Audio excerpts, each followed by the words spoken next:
ವೀಕ್ಷಕರೇ ನಮಸ್ಕಾರ. Rotary club Manipal ಹಾಗೂ ಡಾಕ್ಟರ್ ಎ.ವಿ. ಬಾಳಿಗ ಸ್ಮಾರಕ ಆಸ್ಪತ್ರೆ ಪ್ರಸ್ತುತಪಡಿಸುವ ಮನಸ್ಸಿನ ಮಾತು ಮನೆ ಬಾಗಿಲಿಗೆ ಮನೋವೈದ್ಯರು ಕಾರ್ಯಕ್ರಮಕ್ಕೆ ಸ್ವಾಗತ. ನಾನು ದಿವ್ಯಶ್ರೀ. ನಮ್ಮ ಸಮಾಜದಲ್ಲಿ ನಾವು ಬಹಳಾರು ದುಶ್ಚಟಗಳನ್ನು ನೋಡ್ತಾ ಇರ್ತೇವೆ. ಈ ದುಶ್ಚಟಗಳೆಲ್ಲವೂ ಪ್ರಾರಂಭವಾಗುವಂಥ ಹಂತದಲ್ಲಿ ತಂಬಾಕಿನ ಅವಲಂಬನೆ ನಾವೆಲ್ಲರಲ್ಲೂ ಕಾಣುತ್ತೇವೆ. ಹಾಗಾಗಿ ಇವತ್ತಿನ ನಮ್ಮ ಈ ಸಂಚಿಕೆಯಲ್ಲಿ ತಂಬಾಕಿನ ದುಷ್ಪರಿಣಾಮದ ಬಗ್ಗೆ ಮಾತಾಡೋಣ.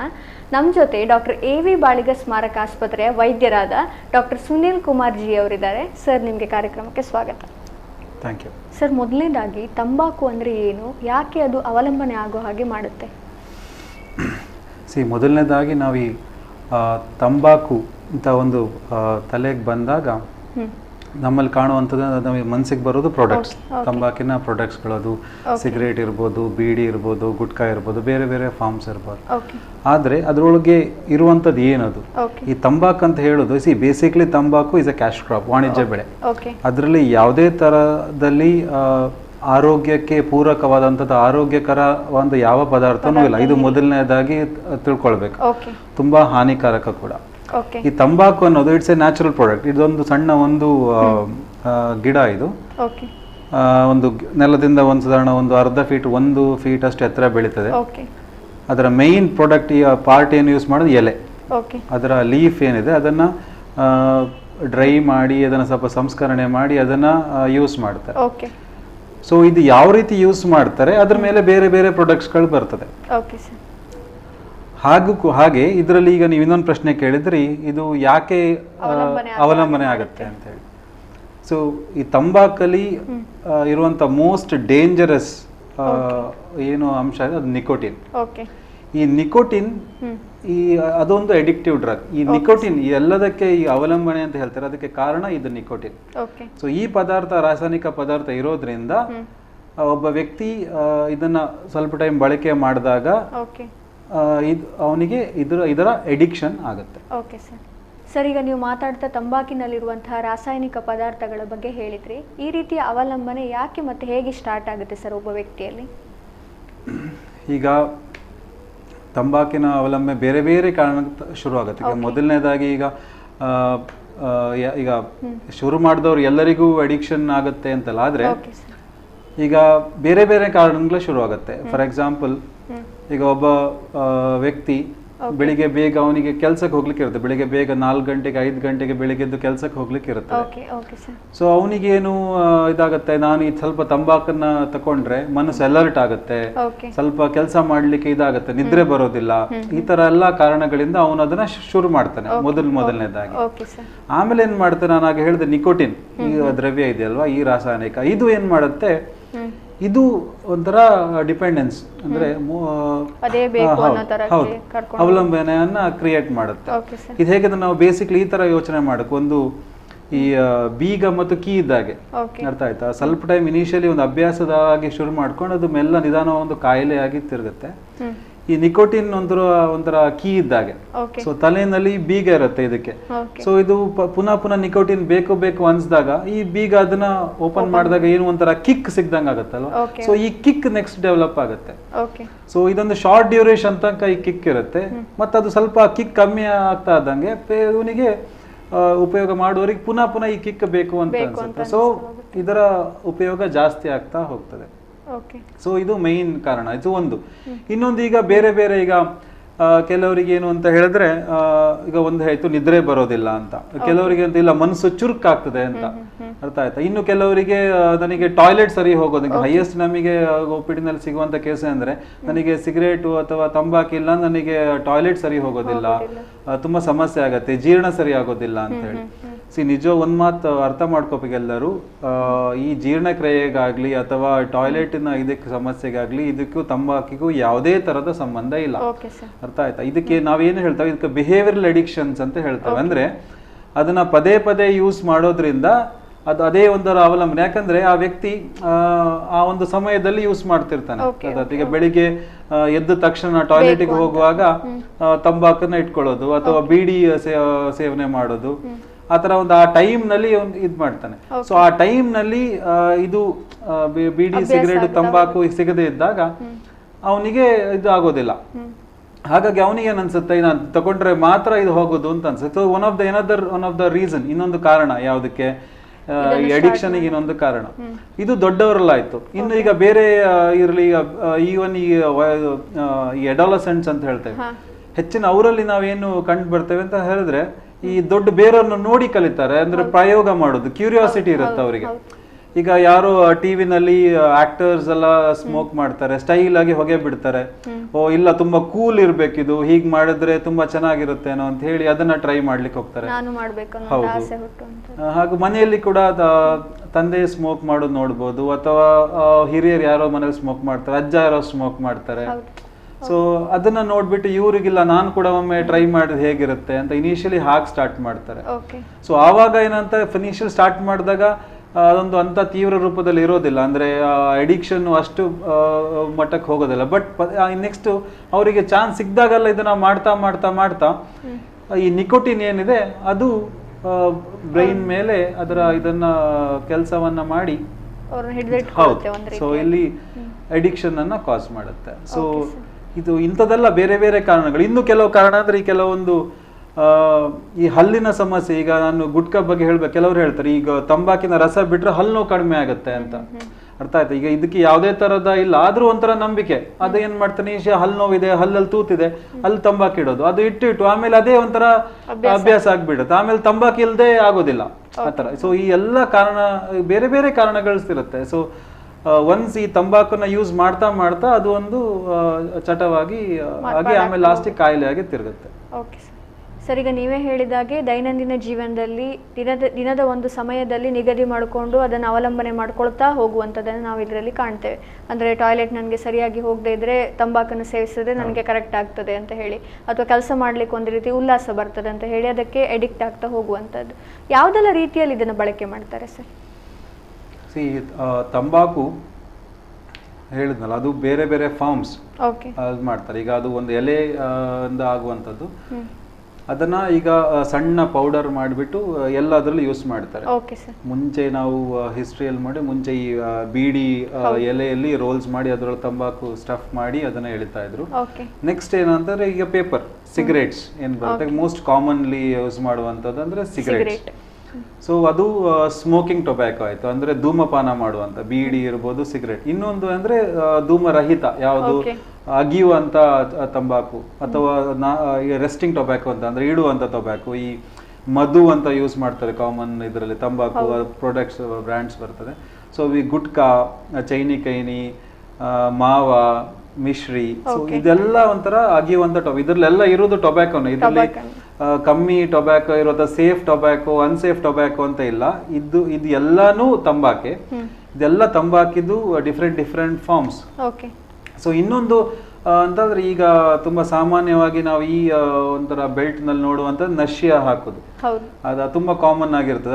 ಅದ್ರ ಬಗ್ಗೆ ಅಂದ್ರೆ ಹೆಚ್ಚಿನ ಈಗ ಬೇರೆ ತಂಬಾಕು ಹಾಕ್ತಾರೆ, ಸ್ಮೋಕ್ ಮಾಡ್ತಾರೆ ಅಂದ್ರೆ ಸ್ವಲ್ಪ ಒಂಥರ ಇದಿರುತ್ತೆ, ಮುಜುಗರ ಆಗುತ್ತೆ ಹೊರಗಡೆ. ಇದು ಸ್ನಫ್ ಆಗಂತಲ್ಲ, ಸ್ನಫ್ ಎಲ್ಲಿಂದಲೂ ಮನೆಯೊಳಗೆಲ್ಲ ಯೂಸ್ ಮಾಡ್ತಾ ಇರ್ತಾರೆ. ಅಂದ್ರೆ ನೀವು ಹೇಳೋದಿದ್ರೆ ಪರಿಣಾಮಗಳೆಲ್ಲ ಒಂದೇ ಇದ್ರೂ ಕೂಡ ಜನರೇ ಅದನ್ನ ಒಂಥರ ಈಸಿ, ಇದಷ್ಟು ಪರಿಣಾಮ ಆಗೋದಿಲ್ಲ ಅನ್ನೋ ಮಟ್ಟಿಗೆ ತಗೊಂಡಿರ್ತಾರೆ. ಹೌದು. ಅದ್ರಲ್ಲೂ ಇನ್ನೊಂದು ಕೂಡ ಇದೆ. ಇನ್ನೊಂದೇನಂದ್ರೆ ಜನರಲಿ ನಂಬಿಕೆ ಇರೋದೇನಂದ್ರೆ ಈ ಊರಿನ ತಂಬಾಕು ತೊಂದರೆ ಇಲ್ಲ, ಅದು ಅಷ್ಟು ಡ್ಯಾಮೇಜ್ ಮಾಡೋದಿಲ್ಲ. ಬಟ್ ಹೊರಗಿದ್ದುದೆಲ್ಲ ಸ್ವಲ್ಪ ಜಾಸ್ತಿ ತೊಂದರೆ. ಈಗ ಹೊರಗಡೆಯಿಂದೆಲ್ಲ ಬರುತ್ತೆ, ಆಂಧ್ರದಿಂದೆಲ್ಲ ತಂಬಾಕು ಬರುತ್ತೆ, ಅದು ಸ್ವಲ್ಪ ಸ್ಟ್ರಾಂಗ್ ಇರುತ್ತೆ, ಅದ್ರಲ್ಲಿ ಡ್ಯಾಮೇಜ್ ಜಾಸ್ತಿ. ಊರಲ್ಲಿ ಆಗುವಂತ ತಂಬಾಕಿಗೆಲ್ಲ ಅಷ್ಟು ತೊಂದರೆ ಇರೋದಿಲ್ಲ ಅಂತೆಲ್ಲ ಇರ್ತದೆ. ಹಾಗೇನೂ ಇಲ್ಲ. ತಂಬಾಕಲ್ಲಿ ಸ್ವಲ್ಪ ನಿಕೋಟಿನ್ ಅಥವಾ ಅದರೊಟ್ಟಿಗೆ ಇರೋ ರಾಸಾಯನಿಕಗಳು ಬೇರೆ ಹೆಚ್ಚು ಕಮ್ಮಿ ಇರ್ಬೋದು, ಬಿಟ್ರೆ ಅದೆಲ್ಲಾನು ಒಂದೇ ತರ, ಅದೆಲ್ಲಾನು ಅಷ್ಟೇ ಅಪಾಯಕಾರಿ, ಅದೆಲ್ಲಾನು ಅಷ್ಟೇ ಅಡಿಕ್ಷನ್ ಅನ್ನ ಕಾಸ್ ಮಾಡುವಂತ ಚಾನ್ಸಸ್ಗಳಿರ್ತದೆ. ಸೊ ಇದೆಲ್ಲ ಡಿಫ್ರೆಂಟ್ ಫಾರ್ಮ್ಸ್ ಆಫ್ ಟೊಬ್ಯಾಕೋ ಅಂತ ಹೇಳಿದೆ. ಒಂದು ಟೊಬ್ಯಾಕೋನ ಸ್ಮೋಕ್ ಮಾಡಿ ಸಹ ತಗೊಳ್ಬಹುದು, ಟೊಬ್ಯಾಕೋನ ಡಿಫ್ರೆಂಟ್ ಫಾರ್ಮ್ ಬಾಯಿಂದ ಅಗ್ದು ತಗೊಳ್ಬಹುದು, ಇನ್ನೊಂದು ಸ್ನಫ್ ರೀತಿಯಲ್ಲಿ ಮೂಕ್ನಲ್ಲಿ ಹಾಕೋದು. ಸೊ ಇದೆಲ್ಲ ಡಿಫ್ರೆಂಟ್ ಫಾರ್ಮ್ಸ್ ಆಫ್ ಟೊಬ್ಯಾಕೋ. ಹಾಗೂ ಕೂಡ ಈ ತಂಬಾಕು ಯೂಸ್ ಮಾಡೋರಲ್ಲಿ ಸಹ ನಾವು ಸಹ ಈಗ ಸ್ಮೋಕರ್ಸ್ ಯೂಸ್ ಮಾಡೋರ್ನ ನಾವು ಡಿವೈಡ್ ಮಾಡೋದಾದ್ರೆ ಒಂದು ಸ್ಮೋಕರ್ಸ್, ಇನ್ನೊಂದು ಸ್ಮೋಕರ್ಸ್ ಅಂಡ್ ಚೀವರ್ಸ್, ಅಂದ್ರೆ ಸ್ಮೋಕಿಂಗ್ ಸಹ ಮಾಡ್ತಾರೆ, ಗುಟ್ಕಾ ಗುಟ್ಕಾ ಕೂಡ ಹೌದು ಅದು ಸಹ ಯೂಸ್ ಮಾಡ್ತಾರೆ. ಇನ್ನೊಂದಂದ್ರೆ ಬರೀ ಈಗ ಸ್ಮೋಕ್ ಎಲ್ಲ ಮಾಡೋದಿಲ್ಲ, ಬರೀ ಗುಟ್ಕಾ ಮಾತ್ರ ಇಟ್ಕೊಳ್ಳೋದು ಹಾಗೆ. ಸೊ ಯೂಸ್ ಮಾಡೋರಲ್ಲಿ ಕೂಡ ನಾವು ಡಿಫ್ರೆಂಟ್ ಟೈಪ್ಸ್ ಆಫ್ ಯೂಸರ್ಸ್ ಅನ್ನ ನೋಡ್ತೇವೆ. ಸರ್, ಈಗ ನೀವು ಹೇಳೋದು ಅವರು ಅಗದು ತಿನ್ಲಿ ಅಥವಾ ಅದನ್ನ ಸ್ಮೋಕ್ ಮಾಡಲಿ, ಆದ್ರೆ ದೇಹದ ಮೇಲೆ ಬೀರುವಂತ ಪರಿಣಾಮಗಳು ಹಾಗೆ ಇರುತ್ತೆ ಅಂತ. ಹಾಗಾದ್ರೆ ಯಾವುದೆಲ್ಲ ರೀತಿಯಾದ ದೈಹಿಕ ಕಾಯಿಲೆಗೆ ಅವರು ಒಳಗಾಗ್ಬೋದು ಸರ್? ಈಗ ಸಾಮಾನ್ಯವಾಗಿ ಈಗ ಎಲ್ಲ ಸಿಗರೇಟು ಪ್ಯಾಕ್ಸ್ಗಳಲ್ಲಿ ಅಥವಾ ಈ ಗುಟ್ಕಾ ಪ್ಯಾಕ್ಗಳಲ್ಲಿ ನಾವು ನೋಡ್ಬೋದು, ಸಿಗರೇಟು ಆರೋಗ್ಯಕ್ಕೆ ಹಾನಿಕರ, ಇಟ್ ಕಾಸಸ್ ಕ್ಯಾನ್ಸರ್ ಅಂತ ದೊಡ್ಡ ದೊಡ್ಡ, ಅದು ಮುಂಚೆ ಸಣ್ಣಗೆ ಬರ್ತಿ, ಈಗ ತುಂಬ ದೊಡ್ಡದಾಗಿ ಫೋಟೋಸ್ ನೋಡ್ಲಿಕ್ಕೂ ತುಂಬ ಭಯಾನಕವಾದ ಫೋಟೋಸ್ ಇರ್ತದೆ. ಬಾಯಿಯ ಕ್ಯಾನ್ಸರ್ಗಳು ಇರ್ಬೋದು, ಆಪರೇಷನ್ ಆಗಿರೋದು ಅಂಥದ್ದೆಲ್ಲ ಫೋಟೋಸ್ ಎಲ್ಲ ಹಾಕ್ತಾರೆ. ಈವನ್ ಗುಟ್ಕಾ ಕವರ್ ಮೇಲೂ ಇರುತ್ತೆ. ಸೊ ಹಾಗಾಗಿ ಈ ಕ್ಯಾನ್ಸರ್ ಆಗುತ್ತೆ ಅಂತ ಎಲ್ಲರಿಗೂ ಗೊತ್ತಿರುತ್ತೆ. ಆದ್ರೆ ಕ್ಯಾನ್ಸರ್ ಆಗೋಕ್ಕಿಂತ ಮುಂಚೆ, ಕ್ಯಾನ್ಸರ್ನ ಬಿಟ್ಟು ಅದಕ್ಕಿಂತ ಮುಂಚೆನೆ ಸುಮಾರು ಪ್ರಾಬ್ಲಮ್ಗಳು ಸ್ಟಾರ್ಟ್ ಆಗುತ್ತೆ. ಈಗ ಈಗ ನಾವು ಸ್ಟಾರ್ಟ್ ಮಾಡಿದ್ರೆ ಬಾಯಿಂದ ಸ್ಟಾರ್ಟ್ ಮಾಡಿದ್ರೆ ಸಿಂಪಲ್. ಈಗ ಸ್ಮೋಕರ್ಸ್ ನಲ್ಲಿ ನಾವು ನೋಡ್ಬೋದು, ಸ್ಮೋಕರ್ಸ್ ಅಲ್ಲಿ ಬಾಯಿಯ ವಾಸನೆ ಬರುತ್ತೆ ಆಯ್ತಾ, ಬ್ಯಾಡ್ ಬ್ರೆತ್, ಹಲ್ಲುಗಳು ಸ್ಟೈನ್ ಆಗಿರ್ತದೆ. ಇನ್ನೊಂದೇನಂದ್ರೆ ಈ ಸ್ಮೋಕಿಂಗ್ ಮಾಡ್ತಾ ಈ ನಾಲಿಗೆ ಟೇಸ್ಟ್ ಬಡ್ಸ್ ಗಳು ಅದೆಲ್ಲ ಕ್ಷೀಣ ಆಗಿರ್ತದೆ. ನೇಸಲ್ ಮ್ಯೂಕೋಸ ಅದು ಸಹ ಇರಿಟೇಷನ್ ಆಗಿ ಈ ಗ್ರಹಣ ಶಕ್ತಿ ಅಂತ ಹೇಳ್ತೇವೆ, ಸ್ಮೆಲ್ ಸೆನ್ಸೇಷನ್ ತುಂಬಾ ಕಡಿಮೆ ಆಗ್ತದೆ ಆಯ್ತಾ. ಇನ್ನೊಂದೇನಂದ್ರೆ ಫಸ್ಟ್ ಸ್ಮೋಕ್ ಮಾಡಿ ಹೋಗುದು ನಮ್ಮ ಶ್ವಾಸಕೋಶ. ಸೊ ನೆಕ್ಸ್ಟ್ ಶ್ವಾಸಕೋಶದ ಸಂಬಂಧಪಟ್ಟ ಸಮಸ್ಯೆಗಳು ಅದೇನಿರ್ಬೋದು, ಸಿಂಪಲ್ ಅಲರ್ಜೀಸ್ ಇಂದ ಈ ಪದೇ ಪದೇ ಆಗುವಂತ ಬ್ರಾಂಕೈಟಿಸ್ ಅಂತ ಹೇಳಿದ್ರೆ ಶ್ವಾಸಕೋಶದ ಇನ್ಫೆಕ್ಷನ್ಗಳು, ಹಾಗೂ ದೊಡ್ಡ ತೀವ್ರತರಿಗೆ ನ್ಯೂಮೋನಿಯಾ ಚಾನ್ಸಸ್ ಕೂಡ ಸ್ವಲ್ಪ ಜಾಸ್ತಿನೇ ಇರುತ್ತೆ ಇಂಥ ಸ್ಮೋಕರ್ಸ್ ಗಳಲ್ಲಿ. ಅದು ಶ್ವಾಸಕೋಶ ಸಂಬಂಧಪಟ್ಟಂಗಾಯ್ತು. ಇನ್ನೊಂದಂದ್ರೆ ಅನ್ನನಾಳಕ್ಕೆ ಸಂಬಂಧಪಟ್ಟ ಹಾಗೆ ಗ್ಯಾಸ್ಟ್ರೈಟಿಸ್ ಸಮಸ್ಯೆಗಳು ತುಂಬಾ ಜಾಸ್ತಿ ಇರ್ತದೆ. ಯು ಕ್ಯಾನ್ ಸಿ ಸ್ಮೋಕರ್ಸ್ ನಲ್ಲಿ ನಮ್ಮಲ್ಲಿ ಬರ್ತಾರೆ, ಅವರು ಬರೋದು ಗ್ಯಾಸ್ಟ್ರಿಕ್ ಸಮಸ್ಯೆ, ತುಂಬಾ ಪದೇ ಪದೇ ಗ್ಯಾಸ್ಟ್ರಿಕ್. ಬಟ್ ನೀವು ಅವರಲ್ಲಿ ಕೇಳಿದಾಗ ಅವ್ರು ಹೇಳ್ತಾರೆ ನಾನು ಇಷ್ಟಿಷ್ಟು ಸ್ಮೋಕ್ ಮಾಡ್ತೇನೆ ಅಂತ ಹೇಳ್ತಾರೆ ಅರ್ಥ. So somewhere it is directly related. ಈ ಗ್ಯಾಸ್ಟ್ರಿಕ್ ಅನ್ನನಾಳದ ಸಮಸ್ಯೆಗಳಿಗೆ, ಜೀರ್ಣಾಂಗ ಕ್ರಿಯೆಗೆ ಡೈರೆಕ್ಟ್ಲಿ ರಿಲೇಟೆಡ್ ಆಗಿರುತ್ತೆ ಅರ್ಥ ಆಯ್ತಾ. ಇನ್ನೊಂದು ಮುಖ್ಯ ಇದು ಅಂದ್ರೆ ಹಾರ್ಟ್ ಸಂಬಂಧಪಟ್ಟಂತದ್ದು. ಈಗ ತುಂಬಾ ಅವೇರ್ನೆಸ್ ಎಲ್ಲ ಆಗ್ತಾ ಇದೆ. ಈಗ ತುಂಬಾ ಸೈಕ್ಲಿಂಗ್, ಮ್ಯಾರಥಾನ್ ಎಲ್ಲ ಮಾಡ್ತಾ ಇದ್ರ ಬಗ್ಗೆ ಅವೇರ್ನೆಸ್ಗೋಸ್ಕರ ಹಾರ್ಟಿನ. ಒನ್ ಆಫ್ ದ ಮೇನ್ ಈಗ ಹಾರ್ಟಿನ ತೊಂದರೆ ಅಥವಾ BP ಕಾಯಿಲೆ ಜಾಸ್ತಿ ಆಗ್ಲಿಕ್ಕೆ ಅಥವಾ ಹಾರ್ಟಿನ ಸಮಸ್ಯೆಗಳು ಜಾಸ್ತಿ ಆಗ್ಲಿಕ್ಕೆ ಮುಖ್ಯ ಕಾರಣ ಈ ಸ್ಮೋಕಿಂಗ್. ಅದೇನ್ ಮಾಡುತ್ತೆ ಅಂದ್ರೆ ಈ ಬ್ಲಡ್ ವೆಸಲ್ಸ್ ನೆಲ್ಲ ನ್ಯಾರೋಯಿಂಗ್ ಮಾಡುತ್ತೆ, ಸಂಕುಚಗೊಳಿಸುತ್ತೆ, ರಕ್ತವನ್ನ ಹೆಪ್ಪುಗಟ್ಟು ದಪ್ಪ ಮಾಡ್ತದೆ. ಹೆಪ್ಪುಗಟ್ಟೋದ್ರಿಂದಾಗಿ ಸ್ಟ್ರೋಕ್ ಚಾನ್ಸಸ್ಗಳು ತುಂಬಾ ಜಾಸ್ತಿ. ಸ್ಟ್ರೋಕ್ ಅಂದ್ರೆ ಒಂದು ಸೈಡ್ ಹೋಗುದು, ಪಕ್ಷಘಾತ ಅಂತ ಹೇಳ್ತೇವೆ, ಅದಾಗುದು. ಹಾರ್ಟ್ ಅಟ್ಯಾಕ್ ಚಾನ್ಸಸ್ಗಳು ಬೇರೆಯವ್ರಕ್ಕಿಂತ ತುಂಬಾ ಜಾಸ್ತಿ ಇರ್ತದೆ ಅರ್ಥ ಆಯ್ತಾ. BP ಕಾಯಿಲೆಗಳು ಜಾಸ್ತಿ ಆಗುತ್ತೆ. ಕಣ್ಣಿನ ರಿಲೇಟೆಡ್ ಕ್ಯಾಟ್ರಾಕ್ಟ್ ಸಮಸ್ಯೆಗಳು ಜಾಸ್ತಿ ಆಗುತ್ತೆ. ಹಾಗೆ ಈಗ ಬರೀ ಕ್ಯಾನ್ಸರ್ ಒಂದೇ ಅಂತ ಅಲ್ಲ, ಬೇರೆ ಬೇರೆ ಇದಕ್ಕಾಗುತ್ತೆ. ಈವನ್ ನಾವು ಕೆಲವರು ನೋಡ್ತೀವಿ ಪೆರಿಫೆರಲ್ ವ್ಯಾಸ್ಕ್ಯುಲರ್ ಡಿಸೀಸ್ ಅಂತ ಹೇಳ್ತಾರೆ. ಕಾಲಿನ ಈ ಆರ್ಟ್ರೀಸ್ ಎಲ್ಲ ಬ್ಲಾಕ್, ರಕ್ತ ದಪ್ಪ ಕಟ್ಟಿ ಬ್ಲಾಕ್ ಆಗಿ ಆತರ ರಕ್ತನಾಳಗಳ ಸಮಸ್ಯೆ ಬರುವಂತದ್ದು. ಸೊ ಹಾಗೆ ಬೇರೆ ಬೇರೆ ಬರೀ ಒಂದು ಕ್ಯಾನ್ಸರ್ ಮಾತ್ರ ಅಲ್ಲ, ಬೇರೆ ಬೇರೆ ಆರ್ಗನ್ಸ್ ಗಳಿಗೆ ಕೂಡ ಅಷ್ಟೇ ಡ್ಯಾಮೇಜ್ ಇರ್ತದೆ. ಕ್ಯಾನ್ಸರ್ಗಳಲ್ಲಿ ಕೂಡ ಈಗ ಬರೀ ಶ್ವಾಸಕೋಶದ ಕ್ಯಾನ್ಸರ್ ಮಾತ್ರ ಅಲ್ಲ, ಈವನ್ ಈಗ ಸ್ಮೋಕರ್ಸ್ ಗಳಲ್ಲಿ ಶ್ವಾಸಕೋಶದ ಕ್ಯಾನ್ಸರ್ ಇರುತ್ತೆ, ಅನ್ನನಾಳದ ಕ್ಯಾನ್ಸರ್ಗಳು ಜಾಸ್ತಿ ಇರ್ತದೆ. ಅದೇ ಗುಟ್ಕಾ ಅಥವಾ ಚೈನಿ ಕೈನಿ ಅಥವಾ ರೆಸ್ಟಿಂಗ್ ಟೊಬ್ಯಾಕೊ ದೌಡೆಯಲ್ಲಿ ಇಟ್ಕೊಳ್ಳುವಂತ ಟೊಬ್ಯಾಕೊ, ಅವರಲ್ಲಿ ಕ್ರಾನಿಕ್ ಯೂಸ್ ಇಂದಾಗಿ, ಕ್ರಾನಿಕ್ ಇರಿಟೇಷನ್ ಇಂದಾಗಿ ಗಾಯ ಆಗಿ ಅಲ್ಲೇ ಆಗಿ ಆ ಗಾಯ ನೆಕ್ಸ್ಟ್ ಬೇರೆ ಹುಣ್ಣಾಗಿ ಅದು ಕ್ಯಾನ್ಸರ್ ಆಗಿ ಪರಿವರ್ತನೆಗೊಳ್ಳುವ ಸಾಧ್ಯತೆಗಳಿರ್ತದೆ. ಸೊ ಹಾಗೆ ಬರೀ ಈಗ ಬಾಯಿಯ ಕ್ಯಾನ್ಸರು ಹೊಡೆದು ಬೇರೆ ಎಲ್ಲ ಈ ಟೊಬ್ಯಾಕೊ ಯೂಸ್ ಇಂದಾಗಿ ಬೇರೆ ಎಲ್ಲ ಆರ್ಗನ್ಸ್ ಕೂಡ ಅಷ್ಟೇ ರಿಸ್ಕ್ ಇರುತ್ತೆ, ಕ್ಯಾನ್ಸರ್ನ ರಿಸ್ಕ್ ಇರ್ತದೆ. ಸೊ ಇದೆಲ್ಲ ದೈಹಿಕ ಸಮಸ್ಯೆಗಳನ್ನ ನೋಡ್ಲಿಕ್ಕೆ ಇದು ಅಡಲ್ಟ್ಸ್ ಎಲ್ಲ ಆಯ್ತು. ಸೊ ಆದ್ರೆ ಈಗ ಏನಾಗುತ್ತೆ, ಈವನ್ ಈಗ ಮಕ್ಕಳಲ್ಲಿ ಕೂಡ ಅಷ್ಟೇನೆ. ಈಗ ಯಂಗ್ ಏಜ್ ಇದ್ರಲ್ಲಿ ಯೂಸ್ ಮಾಡಿ ಯೂಶಲಿ ಅಂತ ಹೇಳ್ತೇವೆ ಅಂತ ಹೇಳಿದ್ರೆ ನಾಟ್ ಡೈರೆಕ್ಟ್ಲಿ. ಈಗ ಮಕ್ಕಳಲ್ಲಿ ನಾವು ಡೈರೆಕ್ಟ್ ಆಗಿ ಸಿಗೋದಿಲ್ಲ. ಬಟ್ ಈಗ ಸ್ಮೋಕರ್ಸ್ ಇದರಿಂದಾಗಿ ನಾವು ಅದನ್ನ ಪ್ಯಾಸಿವ್ ಸ್ಮೋಕಿಂಗ್ ಅಂತ ಹೇಳ್ತೇವೆ. ಅದರಿಂದ ಏನಾಗುತ್ತೆ ಅಂದ್ರೆ ಮಕ್ಕಳಲ್ಲಿ ಕೂಡ ದುಷ್ಪರಿಣಾಮಗಳು ಬೀಳ್ತದೆ. ಅವರಲ್ಲೂ ಕೂಡ ರೆಸ್ಪಿರೇಟರಿ ಸಮಸ್ಯೆ, ಶ್ವಾಸಕೋಶದ ಸಮಸ್ಯೆಗಳು ಅಥವಾ ಬೇರೆ ಸಮಸ್ಯೆಗಳು ಇದೆಲ್ಲ ಕಾಣ್ಲಿಕ್ಕೆ ಸಿಗುತ್ತೆ. ನೇಸಲ್ ಇರಿಟೇಷನ್, ಸಣ್ಣ ಮಕ್ಕಳಲ್ಲಿ ಮಿಡ್ಲ್ ಇಯರ್ ಇನ್ಫೆಕ್ಷನ್ಸ್ ಅಂತ ಹೇಳ್ತೇವೆ, ಅಂಥದ್ದೆಲ್ಲ ನೋಡ್ಲಿಕ್ಕೆ ಸಿಗುತ್ತೆ. ಸೊ ನಾಟ್ ಜಸ್ಟ್ ಬರೀ ಒಂದೇ ಕ್ಯಾನ್ಸರ್ ಮಾತ್ರ ಆಗುತ್ತೆ. ಈಗ ಜಾಸ್ತಿ ಫೋಕಸ್ ಆಗ್ತಿರೋದು ಕ್ಯಾನ್ಸರ್ ಮಾತ್ರ. ಸೊ ಕ್ಯಾನ್ಸರ್ ಮಾತ್ರ ಅಲ್ಲ, ಬೇರೆ ಎಲ್ಲ ಕೆಲವು ದೈಹಿಕ ಸಮಸ್ಯೆಗಳಿಗೆ ಈ ತಂಬಾಕು ಮುಖ್ಯವಾದ ಕಾರಣ. ಹಾಗೂ ಕೂಡ ಇವತ್ತು ಏನಂದ್ರೆ ಸ್ಟಡೀಸ್ ಏನ್ ಹೇಳುತ್ತೆ ಅಂದ್ರೆ, ಈ ಪ್ರಪಂಚದಲ್ಲಿ ಪ್ರಿವೆಂಟೇಬಲ್ ಡೆತ್ ಕಾಸಸ್ ಅಂದ್ರೆ ಯಾವುದನ್ನ ನಾವು ತಡೆಗಟ್ಟಬಹುದಾದಂತ ಏನು ಸಾವಿನ ಕಾರಣಗಳೇನಿದೆಯಲ್ವ, ಇದರಲ್ಲಿ ತಂಬಾಕು ಮೊದಲನೇದಾಗಿರುತ್ತೆ. ಸೊ ಬೇರೆಲ್ಲ ಈಗ ಪೇಷಂಟ್ಸ್ ಬೇರೆ ಬೇರೆ ಕಾರಣದಿಂದ ಬಂದಿರ್ತಾರೆ. ಈಗ ಹಾರ್ಟಿನ ಸಮಸ್ಯೆ ಇರ್ಬೋದು, ಶ್ವಾಸಕೋಶ ಸಮಸ್ಯೆ ಇರ್ಬೋದು, ಬೇರೆ ಬೇರೆ ಸಮಸ್ಯೆಯಿಂದ ಬಂದಿರ್ತಾರೆ. ಬಟ್ ಇದರದ ರೂಟ್ ಕಾಸ್ ನೀವು ನೋಡ್ಲಿಕ್ಕೆ ಹೋದ್ರೆ ಸಮ್ವೇರ್ ಟೊಬ್ಯಾಕೊ ಇದಕ್ಕೆ directly R indirectly is the ಕಾಸ್. ಕಾರಣ ಅಂತ ಹೇಳ್ಬೋದು. ಸರ್ ನೀವು ಹೇಳೋದು ಈಗ ತಂಬಾಕಿನಿಂದ ಖಾಲಿ ಕ್ಯಾನ್ಸರ್ ಅಂತ ಅಲ್ಲ, ನಮ್ಮ ಕಣ್ಣಿನಿಂದ ಹಿಡಿದು ಬಾಯಿ ಬೇರೆ ಬೇರೆ ಅಂಗಗಳಿಗೂ ಕೂಡ ಇದರಿಂದ ದೈಹಿಕವಾದ ಪರಿಣಾಮಗಳು ಉಂಟಾಗುತ್ತೆ ಅಂತ ಹೇಳಿ. ಈಗ ಒಂದು ರೀತಿಯ ಪ್ಯಾಂಡಮಿಕ್ ಸಿಚುವೇಶನ್ ಇದೆ ಸರ್, ಕೊರೋನಾ ಸಂದರ್ಭ ಇರ್ಬೋದು. ಈಗ ಸ್ಮೋಕ್ ಮಾಡೋರಿಗೆ ನೀವೇನು ಹೇಳಲಿಕ್ಕೆ ಇಷ್ಟಪಡ್ತೀರಿ? ಮುಖ್ಯವಾಗಿ ಈಗ ಈ ಟೈಮ್ನಲ್ಲಿ this is the time where ನಾವು ಇನ್ನೂ ಜಾಸ್ತಿ ಜಾಗ್ರತೆಯನ್ನು ಮಾಡಬೇಕಾದಂಥ ಟೈಮ್. ಹಾಗೂ ಕೂಡ ಇನ್ನೊಂದು ಪ್ರತಿ ಸಲ ಮುಂಚೆ ಕೋವಿಡ್ ಸ್ಟಾರ್ಟ್ ಆಗ್ಲಿಂದನೂ ಹೇಳ್ತೇವೆ, ಈಗಲೂ ಕೂಡ ಅದೇ ಹೇಳ್ತೇವೆ, ಸ್ಮೋಕರ್ಸ್ ಅಥವಾ ಈ ತಂಬಾಕು ಯೂಸ್ ಮಾಡೋರಲ್ಲಿ ಮೊದಲನೇದಾಗಿ ಕೋವಿಡ್ ಬರುವ ಸಾಧ್ಯತೆಗಳು ತುಂಬಾ ಜಾಸ್ತಿ. ಮುಖ್ಯ ಕಾರಣ ತಂಬಾಕಿಂದಾಗಲ್ಲ, ಮುಖ್ಯ ಕಾರಣ ಯಾಕಂದ್ರೆ ಅವರು ತಮ್ಮ ಕೈ ಮತ್ತು ಬಾಯನ್ನ ಮುಟ್ಕೋತಿರ್ತಾರೆ. ದಟ್ ಇಸ್ ದ ಮೈನ್ ಕಾಸ್. ಈಗ ಗುಟ್ಕಕ್ ಹಾಕ್ಲಿಕ್ಕಾಗ್ಲಿ ಅಥವಾ ಸ್ಮೋಕ್ ಮಾಡ್ಲಿಕ್ಕಾಗ್ಲಿ ಅವರು ಕೈನ ಈ ತರ ಮುಟ್ಕೊಳ್ತಾ ಇರಬೇಕು. ಬೇರೆ ಕಡೆ ಮುಟ್ತಾರೆ, ಅದನ್ನೇ ಕೈನ ಬಾಯಿಗೆ ಇದು ಮಾಡ್ಕೊ. So transmission rates R more. ಒಂದು ಇನ್ನೊಂದೇನಂದ್ರೆ ಸ್ಮೋಕರ್ಸ್ ಅಥವಾ ತಂಬಾಕು ಯೂಸರ್ಸ್ ಗಳಲ್ಲಿ immunity level is generally low. ಅವರಿಗೆ ರೋಗ ನಿರೋಧಕ ಶಕ್ತಿಗಳು ಕಮ್ಮಿ ಇರುತ್ತೆ. ಇನ್ನೊಂದೇನಂದ್ರೆ ಬಿಕಾಸ್ ಆಫ್ ಈ ತರ ಕ್ರಾನಿಕ್ ಸ್ಮೋಕರ್ಸ್ ಗಳಲ್ಲಿ ಏನಾಗುತ್ತೆ ಅಂದ್ರೆ ರೆಸ್ಪಿರೇಟರಿ ಇನ್ಫೆಕ್ಷನ್ಗಳು ಬಾರಿ ಬೇಗನೆ ಆಗೋದ್ರಿಂದ ಕೋವಿಡ್ ಕಾಂಪ್ಲಿಕೇಶನ್ಸ್ ಆರ್ ಮೋರ್. ಈಗ ಕೋವಿಡ್ ಬಂದ್ರೂ ಕೂಡ ಅವ್ರಿಗೆ ಏನಾಗುತ್ತೆ ಅಂದ್ರೆ ದೇ ಮೈಟ್ ನೀಡ್, ಈಗ ನಾವೀಗ ಇದು ನೋಡಿದ್ರೆ ICU ಅಡ್ಮಿಷನ್ಸ್ ಮತ್ತೆ ಮೆಕ್ಯಾನಿಕಲ್ ವೆಂಟಿಲೇಷನ್ಸ್ ಗಳು ಅವರಿಗೆ ಜಾಸ್ತಿ ಬೇಕಿರುತ್ತೆ. ಆಕ್ಸಿಜನ್ ಸಪೋರ್ಟ್ ಅವ್ರಿಗೆ ಜಾಸ್ತಿ ಬೇಕಿರುತ್ತೆ ನಾನ್ ಸ್ಮೋಕರ್ಸ್ ಗಿಂತ. ಸೊ ಹಾಗಾಗಿ ಈ especially this is the right time. ಈಗೇನು this is the right reason to quit ಅಂತ ಹೇಳ್ಬೋದು. ಈ ಕೋವಿಡ್ ಇದೆ, ಸೊ ಕೆಲವು ಕಡೆ ಲಾಕ್ಡೌನ್ ಇದೆ, ಕೆಲವು ಕಡೆ ಸ್ಟ್ರಿಕ್ಟ್ ಇದಾಗ್ತದೆ. So this can be taken as ಇದನ್ನ ನಾವು ಒಂದು ಚಾನ್ಸ್ ತರ ತಗೊಳ್ಬಹುದು. ಹೌದು, ಇದನ್ನ ಕ್ವಿಟ್ ಮಾಡ್ಲಿಕ್ಕೆ, ತಂಬಾಕಿನ ಬಗ್ಗೆ ಒಂದು ಕರೆಕ್ಟ್ ಆದ ಒಂದು ಥಾಟ್ ಮಾಡಿ ಇದರಿಂದ ಹೊರಗೆ ಬರ್ಲಿಕ್ಕೆ ಇದೊಂದು ಚೆನ್ನಾದೊಂದು ಚಾನ್ಸ್ ಅಂತ ಹೇಳಲಿಕ್ಕೆ ಇಷ್ಟಪಡ್ತೇನೆ. Okay sir. ಸರ್, ಈಗ ಎಷ್ಟೋ ಸಂದರ್ಭದಲ್ಲಿ ನಾವು ಸ್ಮೋಕ್ ಮಾಡ್ತಾ ಇರಲ್ಲ, ಆದರೆ ನಮ್ಮ ಜೊತೆಗಿದ್ದವ್ರು ಯಾರು ಸ್ಮೋಕ್ ಮಾಡ್ತಾ ಇರ್ತಾರೆ, ಅಥವಾ ನಾವು ಹೋದಂಥ ಪ್ಲೇಸಲ್ಲಿ ಯಾರು ಸ್ಮೋಕ್ ಮಾಡಿ ಹೋಗಿರ್ತಾರೆ. ಸೊ ಇದರಿಂದ ಬೇರೆಯವ್ರಿಗೆ ಏನು ತೊಂದರೆ ಆಗುತ್ತೆ ಸರ್? ತುಂಬ ಒಳ್ಳೆಯ ಪ್ರಶ್ನೆ. ಇದೇನಂದ್ರೆ ಈಗ ಸ್ಮೋಕಿಂಗ್ ಮಾಡೋದ್ರಿಂದ ಆ ಸ್ಮೋಕಿಂಗ್ ಅಥವಾ ತಂಬಾಕು ಯೂಸ್ ಮಾಡೋ ವ್ಯಕ್ತಿಗೆ ಹೇಗೂ ಆರೋಗ್ಯದ ಸಮಸ್ಯೆ ಅಂತೂ ಬಂದೇ ಬರುತ್ತೆ. ಆದರೆ ಅವನ ಜೊತೆ ಇರುವಂಥ, ಅವನ ಸುತ್ತಮುತ್ತ ಇರುವಂಥವ್ರಿಗೆ ಕೂಡ ಅವರು ಕೂಡ ಅಷ್ಟೇ ಈಕ್ವಲ್ ರಿಸ್ಕ್ ಅಲ್ಲಿ ಇರ್ತಾರೆ. ಯಾಕಂದ್ರೆ ಇವ್ರು ಸ್ಮೋಕಿಂಗ್ ಮಾಡಿ ಎಕ್ಸೇಲ್ ಮಾಡಿದಂಥ ಏರನ್ನ ಅವರು ಪುನಃ ಇನ್ಹೇಲ್ ಮಾಡ್ತಿರ್ತಾರೆ. ಸೊ ದಟ್ ಕೆಮಿಕಲ್ಸ್ ಎಲ್ಲ ಅದರಲ್ಲೂ ಹಾಗೆ ಇರುತ್ತೆ. ಸೊ ಅವರು ಕೂಡ ಈಕ್ವಲಿ ರಿಸ್ಕ್ ಫ್ಯಾಕ್ಟರ್ಸ್. ಅವ್ರ ರಿಸ್ಕ್ ಫ್ಯಾಕ್ಟರ್ಸ್ ಈಗ ನಾವು ಹೇಳಿದ ರಿಸ್ಕ್ ಫ್ಯಾಕ್ಟರ್ಸ್, ಈಗ ಹಾರ್ಟ್ ಡಿಸೀಸ್, ಹಾರ್ಟ್ ಅಟ್ಯಾಕಿಗೆ, ಕ್ಯಾನ್ಸರ್ಸ್ಗೆ, ಸ್ಟ್ರೋಕಿಗೆ ಸ್ಮೋಕಿಂಗ್ ಅನ್ನೋದು risk factor.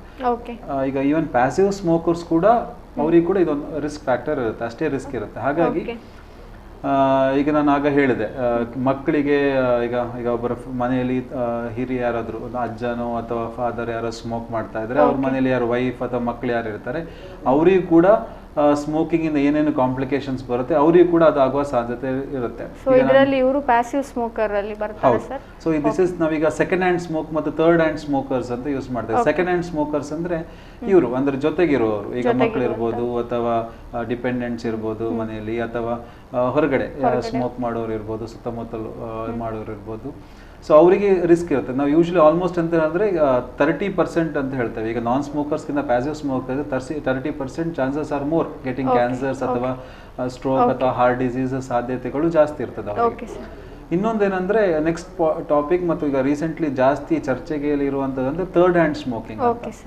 Third hand smoking ಅಂದ್ರೆ ಅದು ಡೈರೆಕ್ಟ್ ಆಗಿ ಅವರು ಸ್ಮೋಕಿಂಗ್ ಎಕ್ಸ್ಪೋಸ್ ಆಗ್ತಿರೋದಿಲ್ಲ. ಥರ್ಡ್ ಹ್ಯಾಂಡ್ ಸ್ಮೋಕಿಂಗ್ ಅಂದ್ರೆ ಇಟ್ಸ್ ಎ ಲಾಂಗ್ ಪ್ರೋಸೆಸ್. ಅಂದ್ರೆ ಈಗ ಮನೆಯಲ್ಲಿ ಕೂತ್ಕೊಂಡು ಈಗ ಯಾರು ಇರೋದಿಲ್ಲ, ಮನೆಯಲ್ಲಿ ಸ್ಮೋಕ್ ಮಾಡ್ತಾರೆ. ಆ ಸ್ಮೋಕಿನ ಏನು ಪಾರ್ಟಿಕಲ್ಸ್ ಏನಿದೆ, ಅದು ಉಳಿದಂತ ಸಮ್ ಆಶ್ ಇದೆ ಅಥವಾ ಬೇರೆ ಅದೆಲ್ಲ, ಅಥವಾ ಅದರ ಟಾರ್ ಏನಿದೆ ಅದರಲ್ಲಿ ಏನಿರುತ್ತೆ, ನಾವು ಕೂತ್ಕೊಂಡ ಚೇರ್ ಮೇಲೆ, ಸೋಫಾದ ಮೇಲೆ, ಟೇಬಲ್ ಸೈಡ್ ಅದೆಲ್ಲ ಅಕ್ಯುಮುಲೇಟ್ ಆಗುತ್ತೆ. So what they say, research ಏನು ಹೇಳುತ್ತೆ ಅಂದ್ರೆ ಈ ಒಂದು ಇದೇನಿದೆ ಕೆಮಿಕಲ್ಸ್ ಏನಿದೆ ಅದು ಈ ಬೇರೆ ಪೊಲ್ಯೂಟೆಂಟ್ಸ್ಗೆ, ಅಥವಾ ಕಾರ್ನಲ್ಲೆಲ್ಲ ಸ್ಮೋಕ್ ಮಾಡ್ತಿರ್ತಾರೆ. ಕಾರ್ ಹೇಳ್ತಾರಿಲ್ಲ ನಾವು ವಿಂಡೋಸ್ ಓಪನ್ ಮಾಡಿ ಸ್ಮೋಕ್ ಮಾಡ್ತೇವೆ, ವಿಂಡೋಸ್ ಕ್ಲೋಸ್ ಮಾಡಿ ಸ್ಮೋಕ್ ಮಾಡಲ್ಲ ಅಂತ ಹೇಳಿ. But still there will be some remnants ಎಲ್ಲೋ ಬಿದ್ದಿರುತ್ತೆ, ಸೀಟ್ ಸೈಡ್ ಎಲ್ಲೋ ಬಿದ್ದಿರುತ್ತೆ, ಸ್ಟೇರಿಂಗ್ ವೀಲ್ ಅಲ್ಲೆಲ್ಲ ತಾಗಿ ಇಟ್ಟಿರುತ್ತೆ. ಪಬ್ಲಿಕ್ ಟಾಯ್ಲೆಟ್ ಗಳಲ್ಲಿ ಸ್ಮೋಕ್ ಮಾಡೋರು ಹೌದು. ಸೊ ಬೇರೆ ಬೇರೆ ಪ್ಲೇಸಸ್ ಅಲ್ಲಿ ವೇರ್ ಮೆನಿ ಪೀಪಲ್ ಜಾಸ್ತಿ ಇದು ಮಾಡಿದವ್ರು ಏನಾಗುತ್ತೆ, ಓವರ್ ದಿ ಇಯರ್ಸ್ ಇದೆಲ್ಲ ಪೊಲ್ಯೂಟೆಂಟ್ಸ್ ಇದೆಲ್ಲ ಕಾರ್ಸಿನೋಜೆನ್ಸ್ ಆಗಿ ತಿರುಗುತ್ತೆ. ದಟ್ ಇಸ್ ದ ರಿಸರ್ಚ್ ಹೇಳುತ್ತೆ. ಇದೇನು ಮಾಡುತ್ತೆ, ನೆಕ್ಸ್ಟ್ ಬೇರೆಯವ್ರಿಗೆ ಕಾಂಟ್ಯಾಕ್ಟ್ ಬಂದಾಗ ಅವರು ಇದಕ್ಕೆ ಎಕ್ಸ್ಪೋಸ್ ಆಗಿ ಅದು ಅವರ ಬಾಡಿಗೆ ಈ ತರ ಕಾರ್ಸಿನೋಜನ್ ಆಗಿ ಆಗ್ತದೆ. So this is called as third hand smokers ಅಥವಾ ಥರ್ಡ್ ಹ್ಯಾಂಡ್ ರಿಸ್ಕ್ ಅಂತ ಹೇಳ್ತೇವೆ. ಸೊ ಆ ತರ ಬರೀ ಈಗ ತಂಬಾಕು ಅಥವಾ ಸ್ಮೋಕಿಂಗ್ ಇಂದ ಆ ವ್ಯಕ್ತಿಗೆ ಮಾತ್ರ ಆರೋಗ್ಯದ ಸಮಸ್ಯೆ ಬರೋದಲ್ಲದೆ ಅವನ ಸುತ್ತಮುತ್ತಲ ಹಾಗೂ ಕೂಡ ಅವನ ಜೊತೆ ಸೊಸೈಟಿಯಲ್ಲಿ ಅಥವಾ ಅವನ ಜೊತೆ ಯಾರು ಇರ್ತಾರೆ ಅವರಿಗೂ ಕೂಡ ಅವನು ಒಂದು ರಿಸ್ಕ್ ಅನ್ನ ಇದ್ ಮಾಡ್ತಾನೆ, ಅವ್ರು ಅಷ್ಟು ಎಕ್ಸ್ಪೋಸ್ ಮಾಡ್ತಾರೆ. ಅಂದ್ರೆ ನಾವು ಹೋಗುವಂತ ಜಾಗದಲ್ಲಿ ನಾವು ಅಲ್ಲಿ ಸ್ಮೋಕ್ ಮಾಡೋರನ್ನ ಡೈರೆಕ್ಟ್ ಆಗಿ ನೋಡದೇ ಇದ್ರು, ಅವ್ರು ನಮ್ಗೆ ಸಿಗದೇ ಇದ್ರು, ಅವರು ಸ್ಮೋಕ್ ಮಾಡಿ ಹೋದಂತ ಜಾಗ ಒಂದು ಪರಿಣಾಮವನ್ನ ಬಿದ್ದಿರ್ತದೆ, ಅದು ನಮ್ಮಲ್ಲಿ ಆರೋಗ್ಯ ಸಮಸ್ಯೆನ ಖಂಡಿತವಾಗಿ ಉಂಟು ಮಾಡುತ್ತೆ ಅಂತ ಹೇಳುವಂತ. ಓಕೆ ಸರ್, ಸಾಮಾನ್ಯವಾಗಿ ಈಗ ನಾವು ಸ್ಮೋಕಿಂಗ್ ಮಾಡೋರಲ್ಲಿ ಕೇಳಿದ್ರೆ ನೀವು ಯಾಕೆ ಸ್ಮೋಕಿಂಗ್ ಮಾಡ್ತೀರಿ ಅಂತ ಕೇಳಿದ್ರೆ, ನನಗೆ ಆಫೀಸಲ್ಲಿ ತುಂಬ ಸ್ಟ್ರೆಸ್ ಆದಾಗ ನಾನು ಸ್ಮೋಕಿಂಗ್ ಮಾಡ್ತೀನಿ, ಯಾವುದೋ ಟೆನ್ಷನಿಗೆ ನಾನು ಒಂದ್ಸಲ ಸ್ಮೋಕ್ ಮಾಡ್ತೀನಿ, ಅಥವಾ ನನಗೆ ಚಳಿ ಆದಾಗ ಚಳಿಯನ್ನು ಕಂಟ್ರೋಲ್ ಮಾಡ್ಲಿಕ್ಕೆ ಸ್ಮೋಕ್ ಮಾಡ್ತೀನಿ. ಅಂದರೆ ನಾನೇನು ಅದಕ್ಕೆ ಅವಲಂಬಿತನಾಗಿಲ್ಲ, ಅದು ನನ್ನ ಕಂಟ್ರೋಲಲ್ಲೇ ಇದೆ ಅನ್ನೋ ಥರಕ್ಕೆ ಹೇಳ್ತಾರೆ. ಅಥವಾ ಯಾರೋ ಏನಾದರೂ ಅಡ್ವೈಸ್ ಮಾಡಿದಾಗ ಸ್ವಲ್ಪ ಟೈಮ್ ಬಿಡಬೇಕು ಅಂತ ಅವ್ರಿಗೆ ಅನಿಸುತ್ತೆ, ಆದರೆ ಬಿಟ್ಟರೆ ಒಂದು ರೀತಿ ಕಿರಿಕಿರಿ, ಅಥವಾ ಮತ್ತೆ ಸ್ಟ್ರೆಸ್ ಆದಾಗ ಮಾತ್ರ ನಾನು ಸ್ಮೋಕ್ ಮಾಡಿದೆ ಅನ್ನೋ ರೀತಿಯ ಆನ್ಸರನ್ನು ಕೊಡ್ತಾರೆ. ಹಾಗಾಗಿ ಆಸೆಯನ್ನು ಕಂಟ್ರೋಲ್ ಮಾಡುವಂಥದ್ದು ಇಲ್ಲಿ ಎಷ್ಟು ಮುಖ್ಯ ಆಗುತ್ತೆ? ತುಂಬ ಕರೆಕ್ಟಾಗಿ ಕೇಳಿದರೆ, ಯಾಕಂದ್ರೆ ನಾನು ಆಗ ಹೇಳಿದೆ ನಿಮಗೆ, ಈಗ ಕೆಲವರು ಸ್ಮೋಕಿಂಗ್ ಅಥವಾ ತಂಬಾಕು ಶುರು ಮಾಡುವಾಗ ಬೇರೆ ಬೇರೆ ಕಾರಣದಿಂದ ಶುರು ಮಾಡ್ತಾರೆ. ನೀವೀಗ ಹೇಳಿದ್ರಿ ನನಗೆ ಚಳಿ ಆಗುತ್ತೆ, ಅದು ಸ್ಮೋಕ್ ಬಿಡಿ ಎಳೆಯೋದ್ರಿಂದ ಮೈ ಬಿಸಿ ಆಗುತ್ತೆ, ಬೆಳಿಗ್ಗೆ ಬೇಗ ಕೆಲ್ಸಕ್ಕೆ ಹೋಗ್ಲಿಕ್ಕೆ ಇರುತ್ತೆ, ಅಥವಾ ರಾತ್ರಿ ಕೆಲವು ವಾಚ್ಮ್ಯಾನ್ ಕೆಲಸ ಇರುತ್ತೆ, ಸೊ ಬಿಡಿ ಎಳೆಯೋದ್ರಿಂದ ಮೈ ಬೆಚ್ಚಗಿರುತ್ತೆ. ಸೊ ಬೇರೆ ಬೇರೆ ಕಾರಣಗಳಿಂದ ತಂಬಾಕು ಸೇವನೆ ಮಾಡ್ಲಿಕ್ಕೆ ಶುರು ಮಾಡಿಕೊಂಡು ನಿಧಾನವಾಗಿ ಅದಕ್ಕೆ ಅವಲಂಬಿತರಾಗಿ ಅಡಿಕ್ಷನ್ ಆಗುತ್ತೆ. ನೆಕ್ಸ್ಟ್ ಈಗ ನೀವು ಹೇಳ್ತೀರಿ, ಹೌದು ಎಲ್ಲರಿಗೂ ಒಂದು ಘಟ್ಟದಲ್ಲಿ ಇಲ್ಲ ಇದು ನನಗೆ ಜಾಸ್ತಿ ಆಗ್ತಾ ಇದೆ, ಸಮಸ್ಯೆ ಆಗ್ತಾ ಇದೆ ಅಂತ ಅನ್ಸುವಾಗ ಅವ್ರು ಬಿಡ್ಲಿಕ್ಕೆ ಹೋಗ್ತಾರೆ. ಎಷ್ಟೋ ಜನ ತಾವಾಗೆ ಬಿಡ್ಲಿಕ್ಕೆ ಹೋಗ್ತಾರೆ. ಬಿಡ್ಲಿಕ್ಕೆ ಹೋದಾಗ ಇಲ್ಲಿ ಒಮ್ಮೆ ಒಂದು ಪಾಯಿಂಟ್ ಅನ್ನು ಅರ್ಥ ಮಾಡ್ಕೋಬೇಕು. ಯಾವುದೇ ತರದ ಎಡಿಕ್ಟಿವ್ ಡ್ರಗ್ ಅಥವಾ ಈ ತರ ವ್ಯಸನವನ್ನ ಮಾಡುವಂತ ಕೆಲವೊಂದು ಇದೆ, ಅದ್ರಲ್ಲಿ ಏನಾಗುತ್ತೆ, ಅದನ್ನ ಬಿಡುವಾಗ ಕೆಲವೊಂದು ಹಿಂತೆಗೆದ ಚಿಹ್ನೆಗಳು ಅಥವಾ ವಿಡ್ರಾವಲ್ ಸಿಂಪ್ಟಮ್ಸ್ ಅಂತ ಹೇಳ್ತೇವೆ. ಅಂದ್ರೆ ಅದು ಏನ್ ಕೆಲಸವನ್ನ ಮಾಡುತ್ತೆ ಅದರ ಆಪೋಸಿಟ್ ಆಕ್ಷನ್ಸ್ ಅನ್ನ ತೋರಿಸುತ್ತೆ. ಫಾರ್ ಎಕ್ಸಾಂಪಲ್, ಈ ನಿಕೋಟಿನ್ ಏನಿದೆ ಅದು ಸ್ಟಿಮ್ಯುಲೆಂಟ್. ಸೊ ಈಗ ನೀವು ಹೇಳಿದ್ರೆ ಸ್ಟ್ರೆಸ್ ತಗೊಂಡಾಗ, ಸ್ಟ್ರೆಸ್ ಆದಾಗ ನಾನು ನಿಕೋಟಿನ್ ತಗೊಳ್ತೇನೆ, ನಾನು ಆರಾಮಾಗ್ತದೆ ಅಂತ ಹೇಳ್ತೇನೆ. ಸೊ ಇದು ಖಂಡಿತವಾಗ್ಲೂ ಅದು ಅವರ ನಂಬಿಕೆ. ಯಾವುದೇ ಸ್ಟ್ರೆಸ್ಸಿಗೆ ನಿಕೋಟಿನ್ ಆಗ್ಲಿ ತಂಬಾಕಾಗ್ಲಿ ಯಾವುದೇ ತರದಲ್ಲಿ ಎಫೆಕ್ಟ್ ಗಳನ್ನ ಬೀಳೋದಿಲ್ಲ. ನಾನು ನಿಮಗೆ ಆಗ ಹೇಳಿದೆ, ಇಲ್ಲಿ ಏನಾಗುತ್ತೆ, ಇದೊಂದು ಸಣ್ಣ ಒಂದು ರಿವಾರ್ಡ್ ಮಾಡುತ್ತೆ, ಡೋಪಮಿನ್ ಇದನ್ನ ಅನ್ಲಾಕ್ ಮಾಡುತ್ತೆ ಅಷ್ಟೇನೆ. ಸೊ ಒಂದು ಟೈಮ್ ತನಕ ಅವನಿಗೆ ಇದರ ಒಂದು ಕಿಕ್ ನಲ್ಲಿ ಇರ್ತಾನೆ. ಈ ಕಿಕ್ ಕಡಿಮೆ ಆದಾಗ ಆ ಸ್ಟ್ರೆಸ್ ಪುನಃ ಸ್ಟ್ರೆಸ್ ಎಲ್ಲಿಗೂ ಹೋಗಿರೋದಿಲ್ಲ, ಆ ಸಮಸ್ಯೆ ಅಲ್ಲೇ ಇರ್ತದೆ, ಆ ಸ್ಟ್ರೆಸ್ ಕಮ್ಮಿ ಆಗೋದು.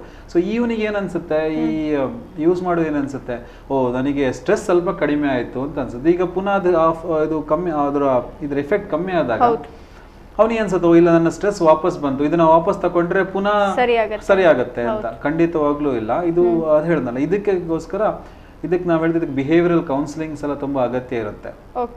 ಸೊ ಹಾಗಾಗಿ ಇಲ್ಲಿ ಏನು ಸಮಸ್ಯೆ ಏನಿದೆ ಅದರ ಮೇಲೆ ಫೋಕಸ್ ಮಾಡಬೇಕಾಗತ್ತೆ.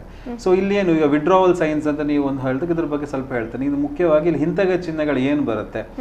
ಈಗ ಮೊದಲನೇ ಸೈನ್ಸ್ ನೀವೇ ಹೇಳಿದ್ರೆ ಇರಿಟೇಷನ್ಗಳು, ಕಿರಿಕಿರಿ ಆಗೋದು, ಕೆಲವೊಂದು ಅದು ಫ್ಯೂ ಅವರ್ಸ್. ಈಗ ಗುಟ್ಕಾ ಕೆಲವೊಂದು ಗಂಟೆಗಳು ಸಿಗ್ಲಿಲ್ಲ, ಅಥವಾ ಸ್ಮೋಕಿಂಗ್ ನಿಕೋಟಿನ್ ಕೆಲವೊಂದು ಗಂಟೆಗಳು ಸಿಗ್ಲಿಲ್ಲ ಅಂತ ತಕ್ಷಣ ಇರಿಟೇಷನ್ ಶುರು ಆಗುತ್ತೆ, ತಲೆ ಚಕ್ಕರ್ ಬರ್ಲಿಕ್ಕೆ ಶುರು ಆಗುತ್ತೆ. ಅದೇ ಒಂದ್ ಸ್ವಲ್ಪ ಹೊತ್ತು ರಾತ್ರಿ ಆಯ್ತು ನಿದ್ರೆ ಬಾರದೆ ಇರೋದು ಶುರು ಆಗುತ್ತೆ, ಸ್ಟೊಮಕ್ ಅಪ್ಸೆಟ್ ಆಗ್ಲಿಕ್ಕೆ ಸ್ಟಾರ್ಟ್ ಆಗುತ್ತೆ. ವಿದಿನ್ 12 hours ನಿಕೋಟಿನ್ ಸ್ವಲ್ಪ ಇನ್ನೂ ಕಡಿಮೆ ಆಗುತ್ತೆ. ಆವಾಗ ನಿಕೋಟಿನ್ ಸಮಸ್ಯೆಗಳು ಬಿಟ್ಟು ಬೇರೆ ತರದ ಇದುಗಳು ಶುರು ಆಗುತ್ತೆ, ನಿದ್ರೆ ಬಾರದೆ ಇರೋದು ಎಲ್ಲ ಶುರು ಆಗುತ್ತೆ. ನೆಕ್ಸ್ಟ್ ಆಫ್ಟರ್ 48 ಅಟ್ಲೀಸ್ಟ್ ಒಂದು 24ರಿಂದ 48 ಗಂಟೆಗಳಾದ್ರೂ ಬೇಕು ನಿಕೋಟಿನ್ ಕಂಪ್ಲೀಟ್ ಆಗಿ ಬಾಡಿಯಿಂದ ಹೊರಗಡೆ ಹೋಗ್ಲಿಕ್ಕೆ. ಆವಾಗ ಈ ವಿಡ್ರಾವಲ್ ಸಿಂಪ್ಟಮ್ಸ್ ಎಲ್ಲ ಸ್ವಲ್ಪ ಹೆಡ್ ಏಕ್ಸ್ ಎಲ್ಲ ಬರೋದು ಅಟ್ಲೀಸ್ಟ್ ಒಂದು 48 hours ನಿಧಾನ ಎಲ್ಲ ಕಡಿಮೆ ಆಗ್ಲಿಕ್ಕೆ ಶುರು ಆಗುತ್ತೆ. ಆಮೇಲೆ ಏನಾಗುತ್ತೆ, ಯು ವಿಲ್ ಫೀಲ್ ಬೆಟರ್. ಈಗ 48 ಗಂಟೆಗಳು ಅಥವಾ ಅಂದ್ರೆ 1-2 ದಿವಸ 3 ದಿವಸ ಆಗುವಾಗ ಸ್ವಲ್ಪ ಟೇಸ್ಟ್ಗಳೆಲ್ಲ ಇಂಪ್ರೂವ್ ಆಗ್ಲಿಕ್ಕೆ ಶುರು ಆಗುತ್ತೆ, ಸ್ಮೆಲ್ಲು ಸ್ವಲ್ಪ ಚೆನ್ನಾಗಿ ಬರ್ಲಿಕ್ಕೆ ಶುರು ಆಗುತ್ತೆ, BP ಡ್ರಾಪ್ ಆಗ್ಲಿಕ್ಕೆ ಸ್ಟಾರ್ಟ್ ಆಗುತ್ತೆ. ಸೊ ಎಫೆಕ್ಟ್ಸ್ಗಳು ನಮಗೆ ಕಾಣ್ಲಿಕ್ಕೆ ಸಿಗುತ್ತೆ, ಆಯ್ತಾ. ಸೊ ಇನಿಷಿಯಲಿ ಹೌದು, ಒಬ್ಬ ವ್ಯಕ್ತಿ ತಾನಾಗಿ ಸ್ಮೋಕಿಂಗ್ ಅಥವಾ ಗುಟ್ಕಾ ಅನ್ನ ಕಮ್ಮಿ ಮಾಡ್ಲಿಕ್ಕೆ ಹೋದಾಗ ಅವನಲ್ಲಿ ಹಿಂತೆಗೆದ ಚಿಹ್ನೆಗಳು ಕಂಡು ಬರುತ್ತವೆ. ಸಮ್ಟೈಮ್ಸ್ ಸ್ವಲ್ಪ ಮೈಲ್ಡ್ ಆಗಿರುತ್ತೆ, ಕೆಲವು ಸಲ ಸ್ವಲ್ಪ ಜಾಸ್ತಿ ಇರುತ್ತೆ. ಜಾಸ್ತಿ ಆದಾಗ ಖಂಡಿತವಾಗ್ಲೂ ಅವನಿಗೆ ಮೆಡಿಕಲ್ ಹೆಲ್ಪ್ ಬೇಕಿರುತ್ತೆ. ಕೆಲವು ಸಲ ಮೈಲ್ಡ್ ಆಗಿರುತ್ತೆ. ಸೊ ಮೈಲ್ಡ್ ಆಗಿರೋದಕ್ಕೆ ಬೇರೆ ಬೇರೆ ನಾವು ಒಂದು ಮ್ಯಾನ್ಯೂವರ್ಸ್ ಅನ್ನ ಹೇಳ್ತೇವೆ. ಸೊ ಖಂಡಿತವಾಗ್ಲೂ ಹಿಂತೆಗೆದ ಚಿಹ್ನೆಗಳು ಇದ್ದೇ ಇರುತ್ತೆ. ವೀಕ್ಷಕರೇ, ಮನಸ್ಸಿನ ಮಾತು ಕಾರ್ಯಕ್ರಮದಲ್ಲಿ ಮಾತಿಗೊಂದು ಸಣ್ಣ ವಿರಾಮ.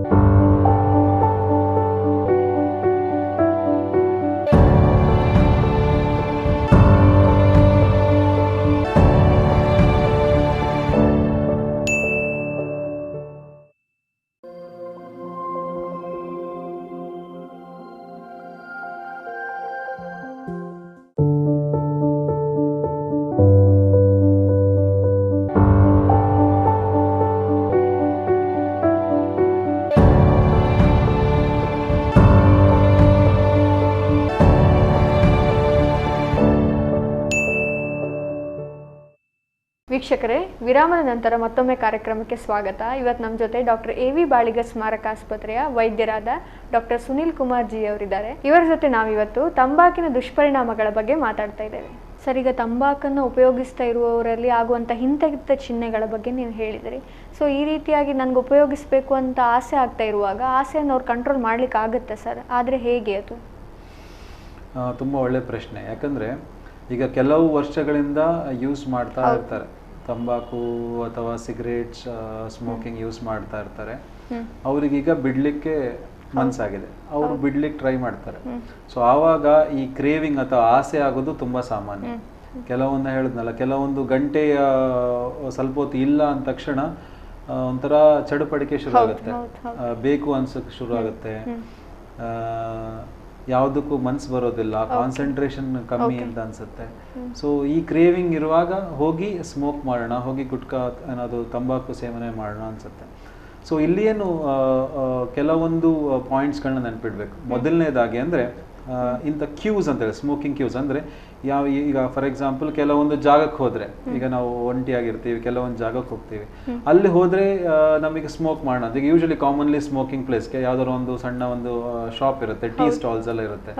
ಸೊ ಅಲ್ಲಿ ಹೋಗಿ ಟೀ ಕುಡಿಯುವಾಗ ಒಂದು ಸ್ಮೋಕ್ ಮಾಡೋದು ಒಂದು ಯೂಶಲಿ ಅಭ್ಯಾಸ. ಸೊ ಆದಷ್ಟು ಏನು ಮಾಡಬೇಕಂದ್ರೆ ಇಲ್ಲಿಗೆ ಹೋಗೋದೇ ಅವಾಯ್ಡ್ ಮಾಡಬೇಕು. ಮೊದಲನಾಗಿ ಇಂಥದ್ದು ನಾವು ಫಸ್ಟ್ ಆಲ್ ನಾವು ಇಂಥದ್ದನ್ನ ಒಂದು ಪಾಯಿಂಟ್ ಮಾಡ್ಕೋಬೇಕು. ವಿಚ್ ಆರ್ ದ ಏರಿಯಾಸ್, ನಾವು ಎಲ್ಲಿ ಸ್ಮೋಕಿಂಗ್ ಝೋನ್ಸ್ ಅಂತದನ್ನೇ ಅವಾಯ್ಡ್ ಮಾಡಬೇಕು. ಒಂದು ಆದಷ್ಟು ಈಗ ಪಬ್ಲಿಕ್ ಸ್ಮೋಕಿಂಗ್ ಈಗ ಅಲೌಡ್ ಇಲ್ಲ, ಹಾಗಾಗಿ ಜಾಸ್ತಿ ಫ್ಯಾಮಿಲಿ ಜೊತೆನೋ ಅಥವಾ ಜನ ಇರುವಲ್ಲಿ ಇರ್ಲಿಕ್ಕೆ ನೋಡ್ಬೇಕು. ನಾನ್ ಸ್ಮೋಕಿಂಗ್ ಇದು ಇರುವ ನಾನ್ ಸ್ಮೋಕಿಂಗ್ ಜಾಗದಲ್ಲಿ ಆದಷ್ಟು ಟೈಮ್ ಸ್ಪೆಂಡ್ ಮಾಡಿದ್ರೆ ಒಂದು ಅದಕ್ಕೆ ನಾವು ರಿಲ್ಯಾಪ್ಸ್ ಆಗುವ ಚಾನ್ಸಸ್ ಕಡಿಮೆ ಆಯ್ತು. ಇನ್ನೊಂದು ಕ್ರೇವಿಂಗ್ ಈಗ ಆಗ್ತಾ ಇದೆ, ಏನು ಮಾಡಿದ್ರು ಕಂಟ್ರೋಲ್ ಆಗ್ತಾ ಇಲ್ಲ, ಇಷ್ಟೆಲ್ಲ ಆದ್ರೂ ಬೇಕೇ ಬೇಕು ಅನ್ಸ್ತದೆ. ಇವಾಗ ಏನು ಮಾಡಬೇಕಂದ್ರೆ ಒಂದು ಅಂದರೆ ಡಿಲೇ ಆಯ್ತಾ. ಈಗ ಬೆಳಿಗ್ಗೆ ಎದ್ದ ತಕ್ಷಣ ಈಗ ಸ್ಮೋಕ್ ಮಾಡಬೇಕು ಅನ್ಸಿದ್ರೆ ಇವು ಆದಷ್ಟು ಡಿಲೇ ಮಾಡೋದು. ಓಕೆ, ಈಗ ನಾವೊಂದು ಸ್ನಾನ ಮಾಡಿ ಬಂದು ನಾನು ಸ್ಮೋಕ್ ಮಾಡ್ತೇನೆ, ಅಥವಾ ತಿಂಡಿ ತಿಂದ ಮೇಲೆ ಮಾಡ್ತೇನೆ, ಅಥವಾ ಇನ್ನೊಂದು ಅರ್ಧ ಗಂಟೆ ಪುಷ್ ಮಾಡ್ತೇನೆ.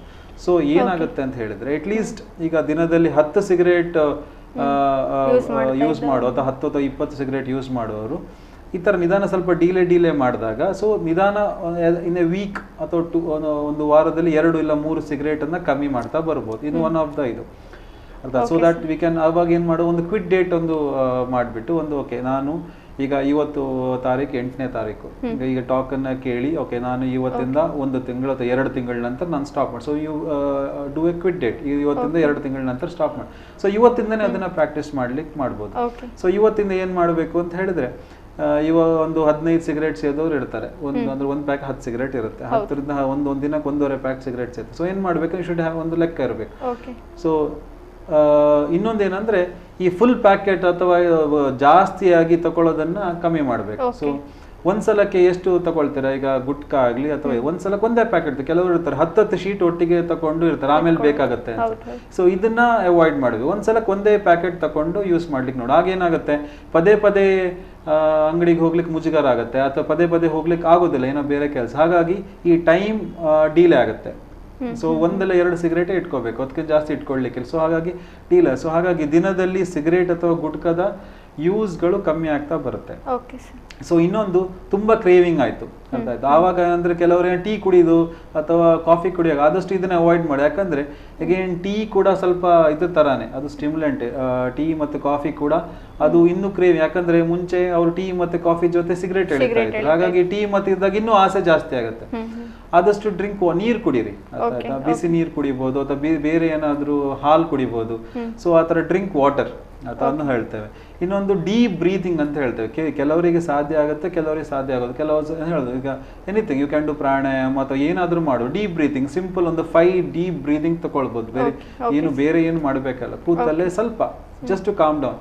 ಯೋಚನೆ ಒಂದು ನೆನ್ಪಿಟ್ಕೊ, ಈ ಕ್ರೇವಿಂಗ್ ಇಡೀ ದಿನ ಇರೋದಿಲ್ಲ, ಅರ್ಥ ಆಯ್ತು? ಈಗ ಕ್ರೇವಿಂಗ್ ಅಂತ ಹೇಳ್ತೇವೆ, ಆಸೆ ಅದರ ಈ ಅಲೆಗಳಿದ್ದಂಗೆ, ಅಂದ್ರೆ ಒಂದ್ಸಲ ಜೋರಾಗಿ ಬರ್ತದೆ, ಆಮೇಲೆ ಕಮ್ಮಿ ಆಗುತ್ತೆ. ಸೊ ಈ ಜೋರಾಗಿ ಅಲೆ ಬಂದಾಗ ಇದನ್ನ ನಾವು ಪ್ರೊಟೆಕ್ಟ್ ಮಾಡ್ಲಿಕ್ಕೆ ನೋಡ್ಬೇಕು. ಇದು ಈ ಟೈಮ್ದಲ್ಲಿ ನಾವು ಇದಕ್ಕೆ ಪ್ರಿಪೇರ್ಡ್ ಆಗಿರ್ಬೇಕು, ಏನೇನ್ ಮಾಡ್ಬೇಕು ಅಂತ ಹೇಳಿ. ಎಕ್ಸಸೈಸ್ ಮಾಡಿಸ್ಬೋದು ಈ ಟೈಮಲ್ಲಿ. ಓಕೆ, ಈಗ ಬೆಳಿಗ್ಗೆ ಹೊತ್ತು ನನಗೆ ಎದ್ದ ತಕ್ಷಣ 6 ಗಂಟೆಗೆ ನನಗೆ ಕ್ರೇವಿಂಗ್ ಅಂದ್ರೆ ಸ್ಮೋಕ್ ಮಾಡ್ಬೇಕು ಅನ್ಸುತ್ತೆ. ಸೊ ಆ ಟೈಮಲ್ಲಿ ಏನ್ ಮಾಡಿ ಅಂದ್ರೆ ಗೋ ಫಾರ್ ವಾಕ್, ಒಂದು ವಾಕಿಂಗ್, ಜಾಗಿಂಗ್, ಸೈಕ್ಲಿಂಗ್ ಏನಾದ್ರು, ಅಥವಾ ಟೀಮ್ ಸ್ಪೋರ್ಟ್ ಏನಾದ್ರು ಆಡ್ಲಿಕ್ಕೆ ಹೋಗ್ಬೋದು. ಆ ತರ ಆಕ್ಟಿವಿಟೀಸ್, ಎಕ್ಸಸೈಸಿಗೆ ಹೋಗ್ಬೋದು. ಅಥವಾ ಈವ್ನಿಂಗ್ ಟೈಮ್, ಈಗ ಸಂಜೆ ಮೇಲೆ ಆಫೀಸಿಂದ ಬಿಡುವಾಗ ನನಗೆ ಸ್ಮೋಕ್ ಮಾಡಬೇಕು ಅಂತ ಹೋಗುವಾಗ ಗೋ ಫಾರ್ ಈಗ ನಾನ್ ಸ್ಮೋಕಿಂಗ್ ಝೋನ್, ಅಲ್ಲೆಲ್ಲ ಹೋಗ್ಬೋದು. ಅಥವಾ ಒಂದು ಫ್ರೆಂಡ್ಸ್ ಮೀಟ್ ಆಗೋದು, ಅಥವಾ ನಾನ್ ಸ್ಮೋಕಿಂಗ್ ಫ್ರೆಂಡ್ಸ್ ಆದಷ್ಟು, ಅಥವಾ ಫ್ಯಾಮಿಲಿ ಜೊತೆ ಟೈಮ್ ಸ್ಪೆಂಡ್ ಮಾಡಬಹುದು, ಅಥವಾ ಫ್ಯಾಮಿಲಿ ರೆಸ್ಟೋರೆಂಟಿಗೆ ಹೋಗೋದು, ಆ ಥರ. ಸೊ ಈವ್ನಿಂಗ್, ಸೊ ಈ ಥರ ಬೇರೆ ಬೇರೆ ಕೆಲವೊಂದು ಮೆಥಡ್ಸ್ ಇಂದ ಕ್ರೇವಿಂಗ್ ಅನ್ನ ಇದು ಮಾಡ್ಲಿಕ್ಕೆ ಆಗುತ್ತೆ. ಸೊ ಹಾಗಾಗಿ ಪುನಃ ರಿಲ್ಯಾಪ್ಸ್ ಆಗುವ ಚಾನ್ಸಸ್ ಕಡಿಮೆ ಇರುತ್ತೆ. ಸರ್, ಈಗ ಈ ತಂಬಾಕಿನ ಅವಲಂಬನೆ ಅನ್ನುವಂಥದ್ದು ನಮ್ಮ ಸಂಬಂಧಗಳ ಮೇಲೆ ಯಾವ ರೀತಿಯಾದ ಪರಿಣಾಮವನ್ನು ಬೀರುತ್ತದೆ ಸರ್? ತುಂಬ ಒಳ್ಳೆ ಪ್ರಶ್ನೆ ಇದು. ಯಾಕಂದರೆ ತುಂಬ ಸಣ್ಣ ಒಂದು ರೀಸನ್ ಅಂತ ಅನ್ಸ್ಬೋದು. ಈಗ ಎಷ್ಟೋ ಜನ ನಮ್ಮಲ್ಲಿ ಬರ್ತಾರೆ, ಅವ್ರು ಹೇಳ್ತಾರೆ ಇಲ್ಲ ತುಂಬ ಕಷ್ಟ ಆಗುತ್ತೆ. ಈಗ ಗಂಡ ಹೆಂಡತಿ ಸಂಬಂಧ ಇರ್ಬೋದು, ಅಥವಾ ಮನೆಯಲ್ಲಿ ಬೇರೆ ಒಂದು ಫ್ಯಾಮಿಲಿ ಇದಿರ್ಬೋದು. ಸೊ ಅವ್ರು ಏನಾಗುತ್ತೆ ಅಂದರೆ, ಒಬ್ಬ ಸ್ಮೋಕರ್ ಇದ್ದಾನೆ ಅಥವಾ ಗುಟ್ಕಾ ಸೇವನೆ, ತಂಬಾಕು ಸೇವನೆ ಮಾಡೋರಿದ್ದಾರೆ ಅಂದರೆ ಅವರ ಬಾಯಿಂದ ಒಂದು ತಂಬಾಕಿನ ವಾಸನೆ ಅಥವಾ ಸ್ಮೋಕಿಂಗ್ ಸ್ಮೆಲ್ ಬರ್ತಿರುತ್ತೆ. ಅವರ ಬಟ್ಟೆಯಿಂದ ಒಂಥರ ಸ್ಮೆಲ್ ಬರ್ತಿರುತ್ತೆ, ಬೆವರು ಸ್ಮೆಲ್ ಬರುತ್ತೆ, ಕೂದಲಿಂದನೂ ಕೆಲವು ಸಲ ಸ್ಮೆಲ್ ಬರುತ್ತೆ. ಸೊ ಹಾಗಾಗಿ ಏನಂದ್ರೆ ಅವ್ರ ಜೊತೆ ಇರುವವರಿಗೆ ಸ್ವಲ್ಪ ಕಿರಿಕಿರಿ ಆಗುತ್ತೆ, ಅವ್ರಿಗೆ ಇಷ್ಟ ಆಗೋದಿಲ್ಲ. ಪದೇ ಪದೇ ಇದ್ರ ಬಗ್ಗೆನೇ ಮನೆಯಲ್ಲಿ ಜಗಳ ಕೂಡ ಆಗ್ತಿರುತ್ತೆ. ಇವರಿಗೂ ಆ ಜಗಳ ಹೀಗೆ ಆಗ್ತಾ ಆಗ್ತಾ ಒಂದು ಸಂಸಾರದಲ್ಲೇ ಒಂಥರ ಒಂದು ಅವರಿಗೆ ಒಡಕು ಬರ್ಲಿಕ್ಕೆ ಶುರು ಆಗುತ್ತೆ. ಒಂದು ರೀತಿ ನನಗೆ ಅಗೌರವ ತೋರಿಸ್ತಾರೆ ಅನ್ನೋ ತರಕ್ಕೆ. ಹೌದು. ಸೊ ಹಾಗಾಗಿ ಏನಾಗುತ್ತೆ ಅಂದ್ರೆ, ಈ ವ್ಯಕ್ತಿ ಏನಾಗ್ತಾನೆ ಅಂತ ಹೇಳಿದ್ರೆ ಅವನು ಒಂಥರ ವಿಡ್ರಾನ್ ಆಗ್ಬಿಡ್ತಾನೆ. ಅಂದ್ರೆ ಜೊತೆಗೆ ಜಾಸ್ತಿ ಫ್ಯಾಮಿಲಿ ಜೊತೆ ಆಗ್ಲಿ ಬೇರೆಯವ್ರ ಜೊತೆ ಆಗಿ ಸೇರ್ಲಿಕ್ಕೆ ಇಷ್ಟಪಡೋದಿಲ್ಲ. ಯಾಕಂದ್ರೆ ಇವನಿಗೆ ಕೂಡ ಒಂದ್ಸಲ ಇರುತ್ತೆ, ನಾನು ಹತ್ರ ಹೋದ್ರೆ ಅವ್ರಿಗೆ ಸ್ಮೆಲ್ ಬರುತ್ತೇನೋ, ಅವರಿಗೆ ಒಂಥರ ಕಿರಿಕಿರಿ ಆಗುತ್ತೇನೋ, ನನ್ನ ಹಲ್ಲೆಲ್ಲ ತುಂಬಾ ಸ್ಟೇನ್ಸ್ ಇದೆ, ನಾನು ನಕ್ ಬಿಟ್ರೆ ಅದೆಲ್ಲ ಗೊತ್ತಾಗುತ್ತೇನೋ ಅಂತ. ಸೊ ಅಥವಾ ಅಲ್ಲಿ ಹೋದ್ರೆ ನನಗೆ ಅಲ್ಲಿ 1 ಗಂಟೆ ಅವ್ರ ಜೊತೆ ಇರೋಕ್ಕಾಗಲ್ಲ, ನನಗೆ ಸ್ಮೋಕ್ ಮಾಡ್ಬೇಕು ಅಥವಾ ಗುಟ್ಕಾ ತಿನ್ಬೇಕು, ಅಲ್ಲಿ ಜೊತೆ ಇದ್ರೆ ಅವ್ರ ಜೊತೆಗಿದ್ರೆ ನನಗೆ ಅದು ಮಾಡ್ಲಿಕ್ಕೆ ಆಗೋದು. ಸೊ ಇವನ್ ಏನ್ ಮಾಡ್ತಾನೆ, ಅದು ಆದಷ್ಟು ಹಿಂದೆ ಸರಿತಾನೆ. ಹಾಗಾಗಿ ಒಂಥರ ವಿಡ್ರಾನ್ ಅಂದ್ರೆ ಸೋಷಿಯಲಿ ಅಷ್ಟು ಮಿಂಗಲ್ ಆಗ್ತಿರೋದಿಲ್ಲ. ಸೊ ಇದು ಒನ್ ಆಫ್ ದ ರೀಸನ್. ಇನ್ನೊಂದೇನಂದ್ರೆ, ನಾವು ಹೆಲ್ತ್ ಅಲ್ಲಿ ಕೂಡ ನೋಡಿದಾಗ smoking is directly related to reproductive health. ಅಂದ್ರೆ ಈಗ ಗಂಡಸರಲ್ಲಿ ಸ್ಮೋಕಿಂಗ್ ಅಲ್ಲಿ ಲೈಂಗಿಕ ಕ್ರಿಯೆ ಮೇಲೆ ತುಂಬಾ ಎಫೆಕ್ಟ್ ಅನ್ನ ನಾವು ನೋಡ್ತೇವೆ. ಹೈಯೆಸ್ಟ್ ಈಗ ಏನು ಎರೆಕ್ಟೈಲ್ ಡಿಸ್ಫಂಕ್ಷನ್ಸ್ ಅಂತ ಹೇಳ್ತೇವೆ, ಅಥವಾ ಮಕ್ಕಳಾಗದೆ ಇರೋದಕ್ಕೆ ಅಥವಾ ಅದಕ್ಕೆ ಬೇರೆ ಬೇರೆ ಸಂಬಂಧಪಟ್ಟ ಹಾಗೆ ಸ್ಮೋಕಿಂಗ್ ಈಸ್ ಡೈರೆಕ್ಟ್ಲಿ ಲಿಂಕ್ಡ್. ಜೊತೆಗೆ ಕೂಡ ಈವನ್ ಈಗ ವಿಮೆನ್ ಅಲ್ಲಿ ಕೂಡ ರಿಪ್ರೊಡಕ್ಟಿವ್ ಹೆಲ್ತ್ ಮೇಲೆ ಈಗ ಡಿಸ್ಮೆನ್ಯೂರಿಯಾ ಅಂತ ಪೇನ್ಫುಲ್ ಮೆನ್ಸ್ಟ್ರೇಷನ್ ಹೇಳ್ತೇವೆ, ಇರ್ರೆಗ್ಯುಲರ್ ಮೆನ್ಸ್ಟ್ರೇಷನ್. ಸೊ ಇದಕ್ಕೆಲ್ಲ, ಅಥವಾ ಈವನ್ ಪ್ರೆಗ್ನೆಂಟ್ ವಿಮೆನ್ ಅಲ್ಲಿ ಕೂಡ ನಾವು ಸ್ಮೋಕ್ ಮಾಡಿದಾಗ ಅವರಿಗೆ ಪ್ರಿಮೆಚೂರ್ ಡೆಲಿವರೀಸ್ ಆಗೋದು, ಸ್ಟಿಲ್ ಬರ್ತ್ಸ್ ಆಗೋದು. ಸೊ ಇದೆಲ್ಲ ತುಂಬಾ ಕಾಣ್ಲಿಕ್ಕೆ ಸಿಗುತ್ತೆ. ಹಾಗಾಗಿ ಸ್ಮೋಕಿಂಗ್ ಹ್ಯಾಸ್ ಬರೀ ಒಂದು ಇದ್ರ ಮೇಲೆ ಹೆಲ್ತ್ ಮೇಲೆ, ಈಗ ಲಂಗ್ಸ್ ಮೇಲೆ, ರೆಸ್ಪಿರೇಟರಿ ಇದ್ರ ಮೇಲೆ ಅಂತಲ್ಲ, ಸ್ಮೋಕಿಂಗ್ ಹ್ಯಾಸ್ ಒಂಥರ ಸೋಷಿಯಲಿ ಕೂಡ ತುಂಬಾ ಸಮಸ್ಯೆಯನ್ನು ಉಂಟು ಮಾಡುತ್ತೆ. ಓಕೆ ಸರ್, ತಂಬಾಕಿನಿಂದ ಆಗುವಂಥ ಪರಿಣಾಮಗಳ ಬಗ್ಗೆ ಹೇಳಿದ್ರಿ. ಇದನ್ನು ತಡೆಗಟ್ಟುವರೆ ಸರ್ಕಾರ ಏನೇನು ಕಾರ್ಯಕ್ರಮಗಳನ್ನು ಮಾಡ್ತಾ ಇದೆ? ಈಗ ತಂಬಾಕಿನ ಈ ಒಂದು ಈಗ ಮುಂಚೆ ಸಾಧಾರಣ ಒಂದು 70-80ರ ದಶಕದಲ್ಲಿ ತಂಬಾಕನ್ನ ತುಂಬಾ ಜಾಸ್ತಿ ಅದನ್ನ ಪ್ರಮೋಟ್ ಮಾಡ್ತಾ ಇದ್ರು. ಯಾಕಂದ್ರೆ ಅದೊಂದು ವಾಣಿಜ್ಯ ಬೆಲೆ ಇತ್ತು, ಅದರಿಂದ ತುಂಬಾ ಇನ್ಕಮ್ ಬರ್ತಾ ಇತ್ತು. ಹಾಗಾಗಿ ತುಂಬಾ ಅಡ್ವರ್ಟೈಸ್ಮೆಂಟ್ಸ್ ಗಳು ಮಾಡ್ತಾ ಇದ್ರು. ಒಂದು ಫೇಮಸ್ ಇದಿತ್ತು, ಮಾಲ್ಬೋರೋ ಮ್ಯಾನ್ ಅಂತ ಒಂದು ಫೇಮಸ್. ಯಾಕಂದ್ರೆ ಅವ್ನು ಕೌಬಾಯ್ ಹ್ಯಾಟ್ ಹಾಕೊಂಡು ಬಾಯಲ್ಲಿ ಸಿಗಾರ್ ಇಟ್ಕೊಂಡು ಅದೊಂಥರ ಮ್ಯಾಚೋ ಮ್ಯಾನ್ ಸ್ಟೈಲ್ ಅಲ್ಲ, ಆ ಥರ ಒಂಥರ ಅದನ್ನ ಜಾಸ್ತಿ ತೋರಿಸೋದ್ರೆಲ್ಲ ಇತ್ತು. ಸೊ ಬಟ್ ನೀವು ಅದ್ರ ಬಗ್ಗೆ ಓದಿದ್ರೆ, ಆ ಮಾಡೆಲ್ ಏನಿದ್ದ ಅವನು ಸಿಗರೇಟ್ ಸ್ಮೋಕ್ ಮಾಡ್ಲಿಕ್ಕೆ ಶುರು ಮಾಡಿದ ಮೇಲೆ ಅವನು ಕ್ಯಾನ್ಸರ್ ಇಂದ ತೀರಿ ಹೋಗ್ತಾನೆ.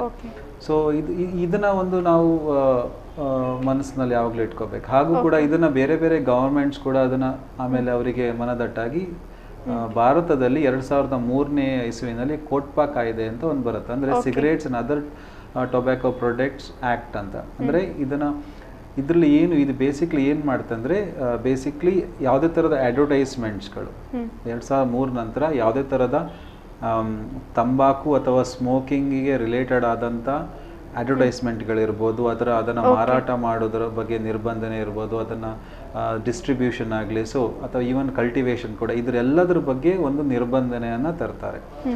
ಸೊ ಹಾಗಾಗಿ ಈ ಕಾಯ್ದೆಯ ಪ್ರಕಾರ ನಾವು ಎಲ್ಲಿ ಕೂಡ ತಂಬಾಕು ಹಾಗೂ ಅದರ ಪ್ರಾಡಕ್ಟ್ಸನ್ನು ಎಂಡೋರ್ಸ್ ಮಾಡುವ ಹಾಗೆ ಇಲ್ಲ. ಹಾಗೂ ಕೂಡ ಈಗ ನೋಡ್ಬೋದು ಎಜುಕೇಷನಲ್ ಇನ್ಸ್ಟಿಟ್ಯೂಷನ್, ಶಾಲಾ ಕಾಲೇಜು ಸುತ್ತಗಳಲ್ಲಿ ಅದೊಂದು 100 ಮೀಟರ್ ರೇಡಿಯಸ್ನಲ್ಲಿ ಯಾರೂ ಕೂಡ ತಂಬಾಕು ಸ್ಮೋಕಿಂಗ್ ಮಾಡುವ ಹಾಗೆ ಇಲ್ಲ, ತಂಬಾಕು ಸೇಲ್ ಮಾಡುವ ಹಾಗೆ ಕೂಡ ಇಲ್ಲ. ಮಾಡಿದ್ರೆ ಇಟ್ಸ್ ಅ ಪನಿಷೇಬಲ್ ಅಫೆನ್ಸ್. ಸೊ ಇದು ಒಂದು. ಇನ್ನೊಂದು ಏನಂದ್ರೆ ಈವನ್ ಏಜ್ ಗ್ರೂಪ್ ಕೂಡ ಮೆನ್ಷನ್ ಮಾಡ್ತಾರೆ. ಅಂದ್ರೆ ಈವನ್ ಈಗ 18 ವರ್ಷದ ಒಳಗಿನ ಮಕ್ಕಳಿಗೆ ತಂಬಾಕನ್ನ ಸೇಲ್ ಮಾಡಬಾರ್ದು, ಅಥವಾ ಅವರಿಗೆ ಯೂಸ್ ಮಾಡ್ಲಿಕ್ಕೆ ಕೊಡಬಾರ್ದು, ಅಥವಾ ಅವರಿಗೆ ಮಾರಾಟ ಕೂಡ ಅವರ ಕೈನಲ್ಲಿ ಮಾರಾಟ ಕೂಡ ಮಾಡಬಾರ್ದು ಅಂತ ಹೇಳಿ. ಸೊ ಇದು ಕೂಡ ಪನಿಷೇಬಲ್ ಅಫೆನ್ಸ್. ಈಗ ಎಷ್ಟೋ ಬಾರಿ ನಾವು ನೋಡ್ತೇವೆ ಮನೆಯಲ್ಲಿ ಹಿರಿಯರು ಯಾರಿದ್ದಾರೆ ಸಣ್ಣ ಮಕ್ಕಳ ಹತ್ರ ತರ್ಲಿಕ್ಕೆ ಹೇಳ್ತಾರೆ, ಹೋಗಿ ಸಿಗರೇಟ್ ತಗೊಂಡ್ ಬಾ. ಈಗ ಬೆಳಿಗ್ಗೆ ಅರ್ಜೆಂಟಲ್ಲಿ ಇವ್ನು ಶೇವಿಂಗ್ ಮಾಡ್ತಿರ್ತಾರೆ, ಹೋಗಿ ಸಿಗರೇಟ್ ಪ್ಯಾಕ್ ತಗೊಂಡ್ ಬಾ ಅಥವಾ ಗುಟ್ಕಾ ಪ್ಯಾಕ್ ತಗೊಂಡ್ ಮಕ್ಕಳನ್ನ ಹೇಳಿ ಕಳ್ಸೋದಿರುತ್ತೆ. ಹಾಗಾಗಿ ಇದು ಕೂಡ ಒಂದು ಪನಿಷೇಬಲ್ ಅಫೆನ್ಸ್. ಆ ಥರ ಮಾಡಬಾರ್ದು. ಸೊ ಬರೀ ಒಂದು ಸರ್ಕಾರದ ನಿಯಮಾವಳಿ ಮಾತ್ರ ಅಲ್ಲ, ಇಲ್ಲಿ ಕೂಡ ಈವನ್ ಪೇರೆಂಟ್ಸ್ ಇರ್ಬೋದು ಅಥವಾ ಜನರ ಅವರ ಅವೇರ್ನೆಸ್ ಕೂಡ ತುಂಬಾ ಇಂಪಾರ್ಟೆಂಟ್ ಇರುತ್ತೆ. ಬರೀ ಈ ಕಾಯ್ದೆಯನ್ನು ಫಾಲೋ ಮಾಡಲಿಕ್ಕೆ ಇದನ್ನು ಹೇಗೆ ಅದನ್ನ ಬಳಕೆಯನ್ನು ಕಮ್ಮಿ ಮಾಡಬೇಕು, ಇದರಿಂದ ಏನೇನು ದುಷ್ಪರಿಣಾಮ ಬೀಳುತ್ತೆ. ಸೊ ಹಾಗಾಗಿ ಜನರಿಗೆ ಕೂಡ ಇದ್ರ ಮೇಲೆ ಜಾಸ್ತಿ ನಾವು ಮನದಟ್ಟು ಮಾಡುವ ಅಗತ್ಯ ಇದೆ. ಖಂಡಿತ ಸರ್, ನೀವು ಹೇಳಿದ್ರಿ ಈ ವಿಷಯವಾಗಿ ಮನೆಯಲ್ಲಿ ಪದೇ ಪದೇ ಜಗಳಗಳಾಗ್ತಾ ಇರುತ್ತೆ, ಕಿರಿಕಿರಿ ಆಗ್ತಿರುತ್ತೆ, ಕೆಟ್ಟದ್ದು ಅಂತ ಗೊತ್ತಿದೆ, ಆದರೂ ಬಿಡಬೇಕು ಅಂತ ನಾನು ಪ್ರಯತ್ನ ಪಟ್ಟೆ, ಸ್ವಲ್ಪ ದಿವಸಗಳ ಕಾಲ ಬಿಟ್ಟೆ, ಆದರೆ ಆಸೆಯಿಂದ ಮತ್ತೆ ನಾನು ಸಿಗರೇಟ್ ಸೇದಲಿಕ್ಕೆ ಸ್ಟಾರ್ಟ್ ಮಾಡಿದೆ, ತಂಬಾಕನ್ನು ಹಾಕಲಿಕ್ಕೆ ಪ್ರಾರಂಭ ಮಾಡಿದೆ ಅಂತ ಹೇಳ್ತಾರೆ. ಸೊ ಈ ಆಸೆಯನ್ನು ಹಿಡಿತದಲ್ಲಿರೋಕೆ ಅಥವಾ ಇದಕ್ಕೆ ಏನಾದರೂ ಚಿಕಿತ್ಸೆ ಇದೆಯಾ ಸರ್? ಖಂಡಿತವಾಗ್ಲೂ ಇದೆ. ಜನ ಇಲ್ಲಿ ಏನೇ ಅರ್ಥ ಮಾಡ್ಕೋಬೇಕು ಅಂತ ಹೇಳಿದ್ರೆ ಇದೊಂದು ಕಾಯಿಲೆ. ತಂಬಾಕು ಸೇವನೆ ಒಂದು ಅಡಿಕ್ಷನ್ ಆದಾಗ ಇದೊಂದು ಕಾಯಿಲೆ, ಹಾಗೂ ಕಾಯಿಲೆಗೆ ಒಂದು ಚಿಕಿತ್ಸೆ ಕೂಡ ಇದೆ. ಹಾಗೂ ನಮ್ಮ ಆಸ್ಪತ್ರೆಯಲ್ಲಿ ನಿಕೋಟಿನ್ ಸೆಸೇಷನ್ ಕ್ಲಿನಿಕ್ ಅಂತ ನಡೆಸ್ತೇವೆ. ಸೊ ಅವರು ನಮ್ಮ ಇದಕ್ಕೆ ಭೇಟಿ ಕೊಟ್ಟಾಗ ಈಗ ಯಾರಿಗೆ ಸಮಸ್ಯೆ, ಈಗ ನಾನು ಕೆಲವೊಂದು ಇದು ಮ್ಯಾನ್ಯೂವರ್ಸ್ ಅನ್ನು ಹೇಳಿದೆ ಆವಾಗ, ಕ್ರೇವಿಂಗ್ ಬಂದಾಗ ಯಾವ ರೀತಿ ಅದನ್ನ ಇದು ಮಾಡಬೇಕು ಅಂತ ಹೇಳಿ. ಸೊ ಅಲ್ಲೂ ಕೂಡ ಅವ್ರಿಗೆ ಕಂಟ್ರೋಲ್ ಆಗ್ತಾ ಇಲ್ಲ.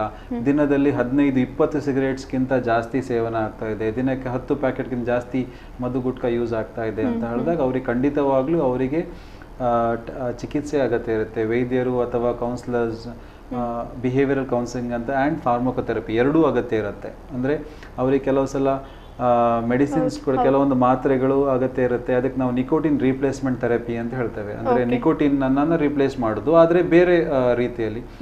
ಸೊ ಬೇರೆ ಬೇರೆ ಫಾರ್ಮ್ಸಲ್ಲಿ ಅದನ್ನು ನಿಕೋಟಿನ್ ಅನ್ನ ಕೊಟ್ಟು ಇದನ್ನ ಕಮ್ಮಿ ಮಾಡ್ಲಿಕ್ಕೆ ನೋಡ್ತೇವೆ. ಇನ್ನೊಂದು ಬಿಹೇವಿಯರಲ್ ಕೌನ್ಸಿಲಿಂಗ್ ಅಂತ ಹೇಳಿ. ಸೊ ಇದು ಎರಡರ ಜೊತೆಗೆ ಇದು ಮಾಡಿಕೊಂಡು ಖಂಡಿತವಾಗಿಯೂ ಈ ತಂಬಾಕು ಏನು ವ್ಯಸನ ಏನಿದೆ ಅದರಿಂದ ಹೊರಗೆ ಬರಲಿಕ್ಕೆ ತುಂಬ ಹೆಲ್ಪ್ ಆಗುತ್ತೆ. ಓಕೆ ಸರ್, ಇವತ್ತು ನಾವು ತಂಬಾಕಿನ ಬಗ್ಗೆ ಎಷ್ಟೆಲ್ಲ ವಿಷಯಗಳನ್ನು ತಿಳ್ಕೊಂಡ್ವಿ. ಇದು ದೇಹಕ್ಕೆ ಎಷ್ಟು ಪರಿಣಾಮಕಾರಿ, ಯಾವ ರೀತಿಯಾಗಿ ಅಪಾಯವನ್ನು ಇದು ಬೀರ್ತದೆ ಅಂತ ಹೇಳಿ. ನಿಜವಾಗಿಯೂ ಹೆಂಡತಿ ಮಕ್ಕಳ ಮೇಲೆ ನಿಜವಾಗಿಯೂ ಪ್ರೀತಿ ಇರುವಂಥವ್ರು ಇದನ್ನು ಬಿಡಲೇಬೇಕಲ್ವ ಸರ್? ಕೊನೆಯದಾಗಿ ವೀಕ್ಷಕರಿಗೆ ಏನು ಹೇಳಲಿಕ್ಕೆ ಇಷ್ಟಪಡ್ತೀರಿ? ಕೊನೆಯದಾಗಿ ಏನು ಹೇಳಲಿಕ್ಕೆ ಇಷ್ಟಪಡ್ತಾನೆ ಅಂದರೆ, ತಂಬಾಕು ಹಾಗೂ ಸಿಗರೇಟ್ ಯಾವುದೇ ಫಾರ್ಮ್ಸಲ್ಲಿ ಇರಲಿ, ಇದನ್ನು ಪ್ರಯೋಗ ಮೊದಲನೇದಾಗಿ ಇದನ್ನು ಸ್ಟಾರ್ಟ್ ಮಾಡೋದನ್ನು ಫಸ್ಟ್ ಅವಾಯ್ಡ್ ಮಾಡಿ. ಆಲ್ರೆಡಿ ಯಾರು ಸ್ಟಾರ್ಟ್ ಮಾಡಿದ್ದಾರೆ ಅವರು ಆದಷ್ಟು ಇದರಿಂದ ಹೊರಗೆ ಬರಲಿಕ್ಕೆ ಪ್ರಯತ್ನ ಮಾಡಬೇಕು. ಹೆಲ್ತ್ ಅಂತೂ ಮೊದಲನೇದಾಗಿ ಇದ್ದೇ ಇದೆ. ಫಸ್ಟ್ ಹೆಲ್ತ್ ಬೆನಿಫಿಟ್ಸ್, ನಾನು 4 ಬೆನಿಫಿಟ್ಸ್ ಬಗ್ಗೆ ಹೇಳ್ತೇನೆ. ಒಂದು ಹೆಲ್ತ್ ಬೆನಿಫಿಟ್ಸ್, ನಾನು ಆಗ ಹೇಳಿದೆ ನೀವು ಬೇರೆ ಬೇರೆ ಕಾಯಿಲೆಗಳಿಂದ ಮುಕ್ತರಾಗ್ಬೋದು. ಅಂದರೆ ಈಗ ಇವನ್ 10-15 ವರ್ಷದಿಂದ ಸ್ಮೋಕಿಂಗ್ ಅಥವಾ ಗುಟ್ಕಾ ಯೂಸ್ ಮಾಡುವವರು ಅದನ್ನ ಹೌದು ಕಂಪ್ಲೀಟ್ ಆಗಿ ಸ್ಮೋಕಿಂಗ್ ಅಥವಾ ಗುಟ್ಕಾವನ್ನ ಬಿಟ್ಟು 5 ವರ್ಷ 10 ವರ್ಷ 15 ವರ್ಷ ಆದ್ಮೇಲೆ ಅವರ ರಿಸ್ಕ್ ಫ್ಯಾಕ್ಟರ್ಸ್, ಅಂದ್ರೆ ಈಗ ಹಾರ್ಟಿನ ಸಮಸ್ಯೆ ಅಥವಾ ಕ್ಯಾನ್ಸರ್ ಕಾಯಿಲೆ, it is equal to non smokers. ಗೊತ್ತಾಯ್ತಾ? ಸೊ ಹಾಗಾಗಿ ಕಂಪ್ಲೀಟ್ ಆಗಿ health one of the benefits. ಇನ್ನೊಂದು ಅಂದರೆ ಎಷ್ಟು ದುಡ್ಡನ್ನ ಸೇವ್ ಮಾಡ್ಬೋದು ಅಂತ ಒಮ್ಮೆ ಯೋಚನೆ ಮಾಡಿ, ಕ್ಯಾಲ್ಕುಲೇಟ್ ಮಾಡಿ ಎಷ್ಟು ಸ್ಮೋಕಿಂಗ್ ಎಷ್ಟು ಖರ್ಚು ಮಾಡ್ತೀರಿ, ಗುಟ್ಕಾಗೆ ಎಷ್ಟು ಖರ್ಚು ಮಾಡ್ತೀರಿ, ಅದಕ್ಕೆ ರಿಲೇಟೆಡ್ ಹೆಲ್ತ್ಸಿಗೆ ಎಷ್ಟು ಖರ್ಚು ಮಾಡ್ತೀರಿ ಯೋಚನೆ ಮಾಡಿ. ಸೊ ದುಡ್ಡು ತುಂಬ ಸೇವ್ ಆಗುತ್ತೆ. ಒಂದು ಮೂರನೇದು ಸೋಷಿಯಲ್ ಅಕ್ಸೆಪ್ಟೆನ್ಸ್. ನಾನು ಹಾಗೆ ಹೇಳಿದೆ, ಈ ಸ್ಮೋಕಿಂಗ್ ಅಥವಾ ಗುಟ್ಕಾ ಇರೋದ್ರಿಂದ ನೀವು ಜನರೊಟ್ಟಿಗೆ ಟೈಮ್ ಸ್ಪೆಂಡ್ ಮಾಡೋದಿಲ್ಲ, ಫ್ಯಾಮಿಲಿ ಜೊತೆ ಟೈಮ್ ಸ್ಪೆಂಡ್ ಮಾಡೋದಿಲ್ಲ. ಸೊ ಇದರಿಂದ ಕಂಪ್ಲೀಟ್ ಸ್ಟಾಪ್ ಮಾಡಿದಾಗ ನಿಮ್ಮ ಸೋಷಿಯಲ್ ಅಕ್ಸೆಪ್ಟೆನ್ಸ್ ಜಾಸ್ತಿ ಆಗುತ್ತೆ. ಸೊ ದಟ್ ನಿಮ್ಮ ಜಾಸ್ತಿ ಜನರೊಟ್ಟಿಗೆ ಬೆರಲಿಕ್ಕೆ ಪ್ರಾರಂಭ ಮಾಡ್ತೀರಿ, ಅಥವಾ ನಿಮ್ಮ ಜೊತೆ ಇರ್ಲಿಕ್ಕೂ ಕೂಡ ಅವರು ಹೆಚ್ಚಾಗಿ ಬಯಸ್ತಾ ಇರ್ತಾರೆ. ಮೊದಲನೇದಾಗಿ ನಾವು ಅವರನ್ನ ಒಂದ್ ರೀತಿ ಅವಾಯ್ಡ್ ಮಾಡ್ತಾ ಇರ್ತೇವೆ, ಅವ್ರ ಒಂದ್ ರೀತಿ ಸ್ಮೆಲ್ ಬರ್ತಾರೆ ಅಥವಾ ಬೇರೆ ಬೇರೆ ಕಾರಣದಿಂದ. ಈಗ ಅವ್ರ ಜೊತೆ ಬೆರಲಿಕ್ಕೆ ಎಲ್ಲರೂ ಬಯಸ್ತಾರೆ ಅನ್ನೋದು. ಹೌದು. ಸೊ ಸೋಷಿಯಲ್ ಅಕ್ಸೆಪ್ಟೆನ್ಸ್ ಜಾಸ್ತಿ ಆಗುತ್ತೆ. ಇನ್ನೊಂದು ಅಂದ್ರೆ ನೀವಾಗ ಹೆಂಡತಿ ಮಕ್ಕಳ ಜೊತೆ ಖಂಡಿತವಾಗ್ಲೂ ಹೌದು, ಈ ಸೆಕೆಂಡ್ ಹ್ಯಾಂಡ್ ಸ್ಮೋಕ್ ಅನ್ನ ನಾವು avoid, passive smoking, second hand smoke ಅನ್ನು ಅವಾಯ್ಡ್ ಮಾಡ್ಲಿಕ್ಕೆ. ಅದರಿಂದ ನಮ್ಮ ಆರೋಗ್ಯದ ಜೊತೆಗೆ ಈವನ್ ಬೇರೆಯವ್ರ ಆರೋಗ್ಯದ ಬಗ್ಗೆನೂ ನಾವು ಜಾಗ್ರತೆಯನ್ನ ಮಾಡ್ದಂಗೆ ಆಗುತ್ತೆ, ಅವ್ರಿಗೆ ಕೂಡ ಯಾವುದೇ ತರ ತೊಂದರೆ ಆಗದಂಗೆ ನೋಡ್ಕೊಳ್ಲಿಕ್ಕೆ ಆಗುತ್ತೆ. ಸೊ ಇದನ್ನ ಹೇಳಿ ನನ್ನ ಮಾತನ್ನ ಮುಗಿಸ್ತೇನೆ. Okay sir. ವೀಕ್ಷಕರೇ, ನಮ್ಮ ಇವತ್ತಿನ ಈ ಸಂಚಿಕೆಯಲ್ಲಿ ನಾವು ತಂಬಾಕು ಅಂದರೆ ಏನು, ಅದರ ಪರಿಣಾಮಗಳು ಯಾವ್ಯಾವ ರೀತಿ ಇರುತ್ತೆ ಅಂತ ಹೇಳಿ ತಿಳ್ಕೊಂಡ್ವಿ. ಹಾಗೆ ಡಾಕ್ಟರ್ ಸುನೀಲ್ ಕುಮಾರ್ ಅವರು ನಮಗೆ ದೇಹದ ಮೇಲೆ ತಂಬಾಕಿನಿಂದ ಖಾಲಿ ಕ್ಯಾನ್ಸರ್ ಅಲ್ಲದೆ ಭಾಳಷ್ಟು ಕಾಯಿಲೆಗಳು ಕೂಡ ಉಂಟಾಗುತ್ತೆ ಅನ್ನೋದನ್ನು ನಮಗೆ ತಿಳಿಸಿಕೊಟ್ರು. ಹಾಗೆಯೇ ನಿಜವಾಗಿ ಸಮಾಜ ಹಾಗೂ ಹೆಂಡತಿಯ ಮಕ್ಕಳ ಮೇಲೆ ಪ್ರೀತಿ ಇರುವಂಥವರು ತಂಬಾಕಿನ ಉಪಯೋಗವನ್ನು ಇವತ್ತೇ ನಿಲ್ಲಿಸುವಂಥದ್ದು ಎಷ್ಟು ಸೂಕ್ತ ಅನ್ನೋದನ್ನು ಕೂಡ ತಿಳಿಸಿದರು. ಸರ್, ಧನ್ಯವಾದಗಳು. ವೀಕ್ಷಕರೇ, ನಮ್ಮ ಮುಂದಿನ ಸಂಚಿಕೆಯಲ್ಲಿ ತಂಬಾಕಿನ ದುಷ್ಪರಿಣಾಮದ ಚಿಕಿತ್ಸೆಯ ಬಗ್ಗೆ ನಾವು ತಿಳ್ಕೊಳ್ಳೋಣ.